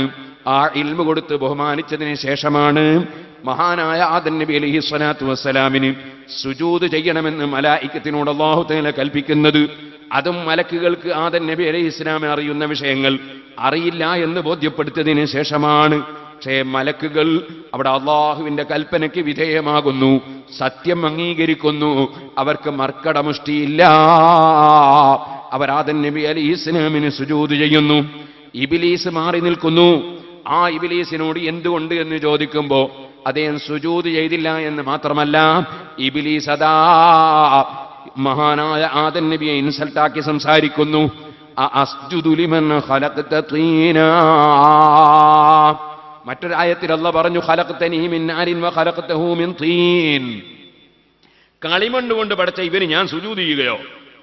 ആദം നബി അലൈഹി സ്വലാമിനെ നിസ്സാരപ്പെടുത്തി നോക്ക്. സുജൂദ് ചെയ്യുന്നില്ലേ ചെയ്യണ്ട, എന്നാലും നിസ്സാരപ്പെടുത്തി പറയേണ്ട ആവശ്യമുണ്ടോ? നിന്ദിക്കേണ്ട ആവശ്യമുണ്ടോ? നിന്ദിച്ചു. അല്ലാഹു സുബ്ഹാനഹു വ തആല അവന്റെ വെളിച്ചം കെടുത്തിക്കളഞ്ഞു, അവന്റെ ഈമാൻ ഊരിക്കളഞ്ഞു. അപ്പൊ സുഹൃത്തുക്കളെ ആരെയും നിസ്സാരപ്പെടുത്താൻ പാടില്ല. അത് ഏറ്റവും പ്രധാനപ്പെട്ട ഒരു വിഷയമാണ്. അപ്പോ ഒരാളെയും അതാ നിസ്സാരപ്പെടുത്തി സംസാരിച്ചാൽ, ഞാൻ നേരത്തെ പറഞ്ഞല്ലോ, നീ ഇന്ന പണിക്കാരനല്ലേ എന്നോ നീ കറുത്തവന്റെ മോനല്ലേ എന്നൊരു വാക്ക് സംസാരിച്ചപ്പോ നബി സല്ലല്ലാഹു അലൈഹി വസല്ലം തങ്ങൾ പറഞ്ഞില്ലേ, ഇന്നകംറൂൻ ഫീക ജാഹിലിയ, ഇന്നകംറൂൻ ഫീക ജാഹിലിയ, നിനക്ക് ജാഹിലിയ സ്വഭാവമുള്ള ഒരാളാണ് നീ എന്ന് മഹാനായ അബൂദർ ഗിഫാരി റളിയല്ലാഹു അൻഹുവിനെ അദബ് പഠിപ്പിച്ചുകൊണ്ട് മഹാനായ നബി സല്ലല്ലാഹു അലൈഹി വസല്ലം തങ്ങൾ പറഞ്ഞില്ലേ. അപ്പൊ സുഹൃത്തുക്കളെ, വാസ്തവത്തിൽ യബ്ന സൗദ കറുത്തവന്റെ മകളെ എന്ന് വിളിച്ചതാണ്, കറുത്തവളുടെ മകനെ എന്ന് വിളിച്ചതാണ്. ഉമ്മ കറുത്തിട്ട് തന്നെയാണ്, പക്ഷെ അങ്ങനെ വിളിക്കാൻ പാടില്ല. ഇതുപോലെ ഇന്ന പണിക്കാരനല്ലേ നീ, അല്ല ഇന്ന പണിക്കാരിൽ പെട്ടതല്ലേ നീ എന്നിങ്ങനെയുള്ള സംസാരം അഹങ്കാരത്തിന്റെ സംസാരമാണ്. അതൊരു മനുഷ്യനും ഇവിടെ നടത്താൻ പാടില്ല. അല്ലാഹു സുബ്ഹാനഹു വ തആല മനുഷ്യനെ വലിയ ബഹുമാനത്തോടെ പടച്ചിട്ടുണ്ട്. എല്ലാവരും പരസ്പരം സ്നേഹിക്കണം, ബഹുമാനിക്കണം, ആദരിക്കണം. അതുകൊണ്ടാണ് സുഹൃത്തുക്കളെ, ഇമാമ് നിസ്കരിച്ചു കഴിഞ്ഞാൽ തിരിഞ്ഞിരിക്കണമെന്നാണ് നിയമം പഠിപ്പിച്ചത്. എന്തിനാ തിരിഞ്ഞിരിക്കുന്നത്? മഅ്മൂമീങ്ങളെ ബഹുമാനിക്കാൻ വേണ്ടിയാണ്. ഇതുവരെ എന്റെ പിന്നിൽ നിന്നുകൊണ്ടവർ നിസ്കരിച്ചില്ലേ, ആ നിസ്കരിച്ച ജനങ്ങളെ ഇനിയും ഞാൻ എന്റെ പിൻഭാഗത്താക്കുന്നത് ശരിയല്ല. അതുകൊണ്ട് അവിടെ നിന്നൊന്ന് തിരിഞ്ഞിരിക്കണം എന്ന നിയമം മഹാന്മാരായ പണ്ഡിതന്മാർ രേഖപ്പെടുത്തി വെച്ചത് മഅ്മൂമീങ്ങളെ ബഹുമാനിക്കാനാണ് എന്ന് ഇമാമീങ്ങൾ പറഞ്ഞിട്ടുണ്ട്. നബി സല്ലല്ലാഹു അലൈഹി വസല്ലമ തങ്ങൾ അതേ നിലയ്ക്ക് തിരിഞ്ഞിരുന്നിട്ടുണ്ട്. എന്നിട്ട് അവിടെ വെച്ച് ദിക്റും ദുആയും നടത്തിയിട്ടുണ്ട്. അത് തന്നെയാണ് ഇന്നും അതാ പണ്ഡിതന്മാര് സുന്നത്തായി രേഖപ്പെടുത്തിയിട്ടുള്ളത്. അങ്ങനെ ഇമാം ദുആ ചെയ്യുമ്പോൾ മഹാനായ സൈനുദ്ദീനുൽ മഖ്ദൂം റളിയല്ലാഹു അൻഹു അതാ പറഞ്ഞു, അങ്ങനെ വയുന്തബു തഅ്മീനു മഅ്മൂമിൻ സമിഅ ദുആ അൽ ഇമാമി, ഇമാമിന്റെ ദുആ കേൾക്കുന്ന മഅ്മൂമീങ്ങൾ ആമീൻ പറയൽ സുന്നത്താണെന്ന് ഫത്ഹുൽ മുഈനിൽ പറഞ്ഞു. ഇത് ഒരു കാരണമാണ്. അതുകൊണ്ട് വേറെ കാരണം അതിനില്ലെന്നല്ല. മറ്റ് ചില പണ്ഡിതന്മാർ പറഞ്ഞിട്ടുണ്ട്, കയറി വരുന്ന സമയത്ത് ഇമാമിന്റെ നിസ്കാരം കഴിഞ്ഞു എന്ന് ബോധ്യപ്പെടാനാണ്, അത്തഹിയ്യാത്തിലാണെന്ന് മനസ്സിലാക്കി തുടർന്നു പോകാതിരിക്കാനാണ്. പരിശുദ്ധ ഇസ്ലാമിൽ ഒരു വിഷയം കൽപ്പിക്കപ്പെടുമ്പോൾ അതിനൊരുപാട് ഉദ്ദേശങ്ങളുണ്ടാകും. നമുക്കറിയാമല്ലോ, നിസ്കാരം എന്ന അമല്, നിസ്കാരം കൽപ്പിക്കപ്പെട്ടതിന് ഒരുപാട് ലക്ഷ്യങ്ങളുണ്ട്. നമ്മുടെ ദോഷം പുറത്തുപോകൽ അതിൻ്റെ ഏറ്റവും പ്രധാനപ്പെട്ട ഒരു ലക്ഷ്യമാണ്. അതുപോലെ തന്നെ പടച്ചവനുമായി സംഭാഷണം നടത്തി നമുക്ക് ഈമാന് വർദ്ധിക്കുക എന്ന വലിയൊരു ലക്ഷ്യമാണ്. നബി സല്ലല്ലാഹു അലൈഹി വസല്ലമ തങ്ങളെ വിളിച്ച് അസ്സലാമു അലൈക അയ്യുഹൻ നബിയു എന്ന് സലാം പറഞ്ഞുകൊണ്ട് നേതാവുമായി ദിവസേന ബന്ധപ്പെടുക എന്നത് മറ്റൊന്നാണ്. അങ്ങനെ തുടങ്ങിയ ആയിരക്കണക്കിന് വിഷയങ്ങളുണ്ട്. അതിൻ്റെ എല്ലാം പുറമേ നിസ്കരിക്കുമ്പോൾ മനുഷ്യന്റെ അവയവങ്ങൾ അങ്ങോട്ടും ഇങ്ങോട്ടും ചലിക്കുന്നതിനാൽ മനുഷ്യന് ആരോഗ്യം വർദ്ധിക്കുക, വ്യായാമം ലഭിക്കുക, അതും നിസ്കാരം കൊണ്ട് അല്ലാഹു തആല ഉദ്ദേശിച്ച മറ്റൊരു കാരണമാണ്. അങ്ങനെ ഒരുപാട് വിഷയങ്ങൾ ഒരേ വിഷയത്തിന് തന്നെ അല്ലാഹു തആല നിശ്ചയിച്ചിട്ടുണ്ടാകുമല്ലോ. അതുകൊണ്ട് ഒന്ന് പറഞ്ഞതുകൊണ്ട് മറ്റൊന്നില്ലെന്നാരും നിഷേധിക്കേണ്ടതില്ല. ഇരിക്കട്ടെ, എല്ലാം മഹാന്മാരായ പണ്ഡിതന്മാര് രേഖപ്പെടുത്തി വെച്ചത് തന്നെയാണ്. അപ്പൊ മഹാനായ അഷ്റഫുൽ ഖൽഖ് സല്ലല്ലാഹു അലൈഹി വസല്ലമ തങ്ങൾ നമുക്ക് പഠിപ്പിച്ചു തന്ന് ആരും ആരെയും നിസ്സാരപ്പെടുത്താൻ പാടില്ല. ഇരിക്കട്ടെ, അപ്പം ജനങ്ങൾ, മനുഷ്യന്മാര് തമ്മിൽ വിവാഹം നടക്കുന്നു. ആ വിവാഹം നടക്കുമ്പോൾ മനുഷ്യൻ ജിന്ന് വർഗത്തിൽപ്പെട്ടവരെ വിവാഹം കഴിക്കുന്നത് പാടില്ലാത്തതാണ്, തെറ്റാണെന്ന് ഇമാമീങ്ങളിൽ പലരും രേഖപ്പെടുത്തി വെച്ചു. കാരണം എന്തുകൊണ്ട്? ഈ ജിന്നുകൾ പരസ്പരം വിവാഹം നടക്കുന്നു. അതേസമയത്ത് മനുഷ്യനും ജിന്നും തമ്മിൽ വിവാഹം നടത്താൻ പരിശുദ്ധ ഇസ്ലാം കൽപ്പിച്ചിട്ടില്ല എന്നതിൻ്റെ പുറമേ നമുക്ക് കാണാം അല്ലാഹു തആല മനുഷ്യന് വിവാഹം എന്തിനു വേണ്ടി വെച്ചു എന്നതിനെ സംബന്ധിച്ച് പരിശുദ്ധ ഖുർആൻ പ്രത്യേകം എടുത്തു പറഞ്ഞിട്ടുണ്ട്. അല്ലാഹു തആല നിങ്ങൾക്ക് ഇണകളെ സൃഷ്ടിച്ചിട്ടുള്ളത് എന്തിനാണ്? ഇണകളെ അല്ലാഹു തആല സൃഷ്ടിച്ചിട്ടുള്ളത് നിങ്ങൾക്കിടയിൽ സമാധാനം വരാൻ വേണ്ടിയാണ്. ആദം നബി അലൈഹി സ്വലാത്തു വസ്സലാമിനെ പടച്ചപ്പോൾ ആ ആദം നബി അലൈഹി സ്വലാത്തു വസ്സലാമിന് സന്തോഷമുണ്ടാകാൻ വേണ്ടിയാണല്ലോ ബഹുമാനപ്പെട്ട ഹവ്വാ റളിയല്ലാഹു അൻഹയെ സൃഷ്ടിച്ചു കൊടുത്തത്. ആ സന്തോഷത്തോടുകൂടുള്ള ജീവിതം നയിക്കാൻ ഒരേ വർഗത്തിൽപ്പെട്ടവരായിരിക്കണം. ഒരു ജിന്നിനെ ഒരാൾ വിവാഹം കഴിച്ചാൽ, അല്ലെങ്കിൽ ജിന്ന് ഒരു മനുഷ്യനെ വിവാഹം കഴിച്ചാൽ അന്ന് മുതൽക്ക് ടെൻഷൻ കൂടുകയല്ലാതെ സമാധാനമുണ്ടാകൂല. അതുകൊണ്ട് തന്നെ ജിന്നും മനുഷ്യനും തമ്മിലുള്ള വിവാഹം പണ്ഡിതന്മാര് പാടില്ലെന്ന് പറഞ്ഞു. ഖുർആനിൽ അല്ലാഹ് പറഞ്ഞിട്ടുണ്ടല്ലോ, യാ അയ്യുഹന്നാസു തഖൂ റബ്ബക്കുമുല്ലദീ ഖലഖക്കും മിൻ നഫ്സിൻ വാഹിദത്തിൻ വഖലഖ മിൻഹാ സൗജഹാ വബസ്സ മിൻഹുമാ റിജാലൻ കസീറൻ വനിസാആ. ഓ മനുഷ്യരേ, നിങ്ങളിൽ നിന്ന് അതാ ഒരു ശരീരത്തിൽ അല്ലാഹു തആല പടച്ചിട്ടുണ്ട്. ആ റബ്ബിനെ നിങ്ങൾ സൂക്ഷിച്ച് ജീവിക്കണം. വഖലഖ മിൻഹാ സൗജഹാ, ആ ശരീരത്തിൽ നിന്ന് തന്നെ അതിന്റെ ഇണയെയും അല്ലാഹു പടച്ചിട്ടുണ്ട്. അപ്പൊ ആ ശരീരത്തിൽ നിന്ന് തന്നെയുള്ള ഇണ എന്നല്ലേ അല്ലാഹു പറയുന്നത്. അപ്പൊ ജിന്ന് ഇണയാകാൻ പറ്റില്ല എന്നല്ലേ ആ ആയത്ത് പഠിപ്പിക്കുന്നത്. ഇതുപോലെ പണ്ഡിതന്മാര് പറയാണ്, ഹുവല്ലദീ ഖലഖക്കും മിൻ നഫ്സിൻ വാഹിദത്തിൻ വജഅല മിൻഹാ സൗജഹാ ലിയസ്കുന ഇലൈഹാ. അല്ലാഹു തആല ഇണയെ സൃഷ്ടിച്ചത് അവളിലേക്ക് സമാധാനത്തോടെ ചെന്നുകൂടാൻ വേണ്ടിയാണ്. മറ്റൊരായത്തിൽ അല്ലാഹു പറഞ്ഞു, മിൻ ആയാതിഹി അൻ ഖലഖ ലക്കും മിൻ അൻഫുസികും അസ്വാജൻ ലിതസ്കുനൂ ഇലൈഹാ വജഅല ബൈനകും മവദ്ദതൻ വറഹ്മ ഇന്ന ഫീ ദാലിക ലആയാതിൻ ലിഖൗമിൻ യതഫക്കറൂൻ. അല്ലാഹുവിന്റെ ദൃഷ്ടാന്തങ്ങളിൽ പെട്ടതാണ് അൻ ഖലഖ ലക്കും മിൻ അൻഫുസികും അസ്വാജൻ, നിങ്ങളുടെ ശരീരത്തിൽ നിന്ന് തന്നെ അല്ലാഹു തആല ഇണകളെ സൃഷ്ടിച്ചിരിക്കുന്നു. ലിതസ്കുനൂ ഇലൈഹാ, ആ ഇണകളിലേക്ക് നിങ്ങൾ സമാധാനത്തോടെ ചെന്ന് കൂടാൻ വേണ്ടിയാണ്. വജഅല ബൈനകും മവദ്ദതം വറഹ്മ, നിങ്ങൾക്കിടയിൽ സ്നേഹവും കാരുണ്യവും അല്ലാഹു തആല ആക്കി തന്നിരിക്കുന്നു. ഇന്ന ഫീ ദാലിക ലആയാതിൻ ലിഖൗമി യതഫക്കറൂൻ, ചിന്തിക്കുന്ന ജനങ്ങൾക്ക് ഇതിൽ ധാരാളം തെളിവുകളുണ്ട്.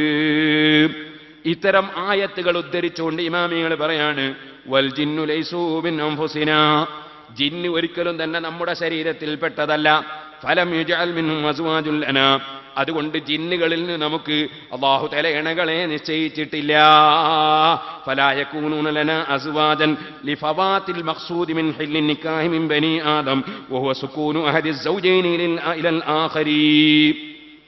ഒരു ഭർത്താവ് ഭാര്യയുമായി ബന്ധപ്പെട്ട് സന്തോഷത്തോടെ ചെന്നുകൂടി ജീവിക്കുക എന്ന ഉദ്ദേശം ജിന്നിനെ വിവാഹം കഴിക്കുമ്പോൾ സംഭവിക്കാത്തതിനാൽ ജിന്നുമായുള്ള വിവാഹം പാടില്ലെന്ന് പണ്ഡിതന്മാർ പലരും രേഖപ്പെടുത്തി വെച്ചു. എന്നാൽ ഞാനൊരു കാര്യം ഇവിടെ സൂചിപ്പിക്കട്ടെ. സമാധാന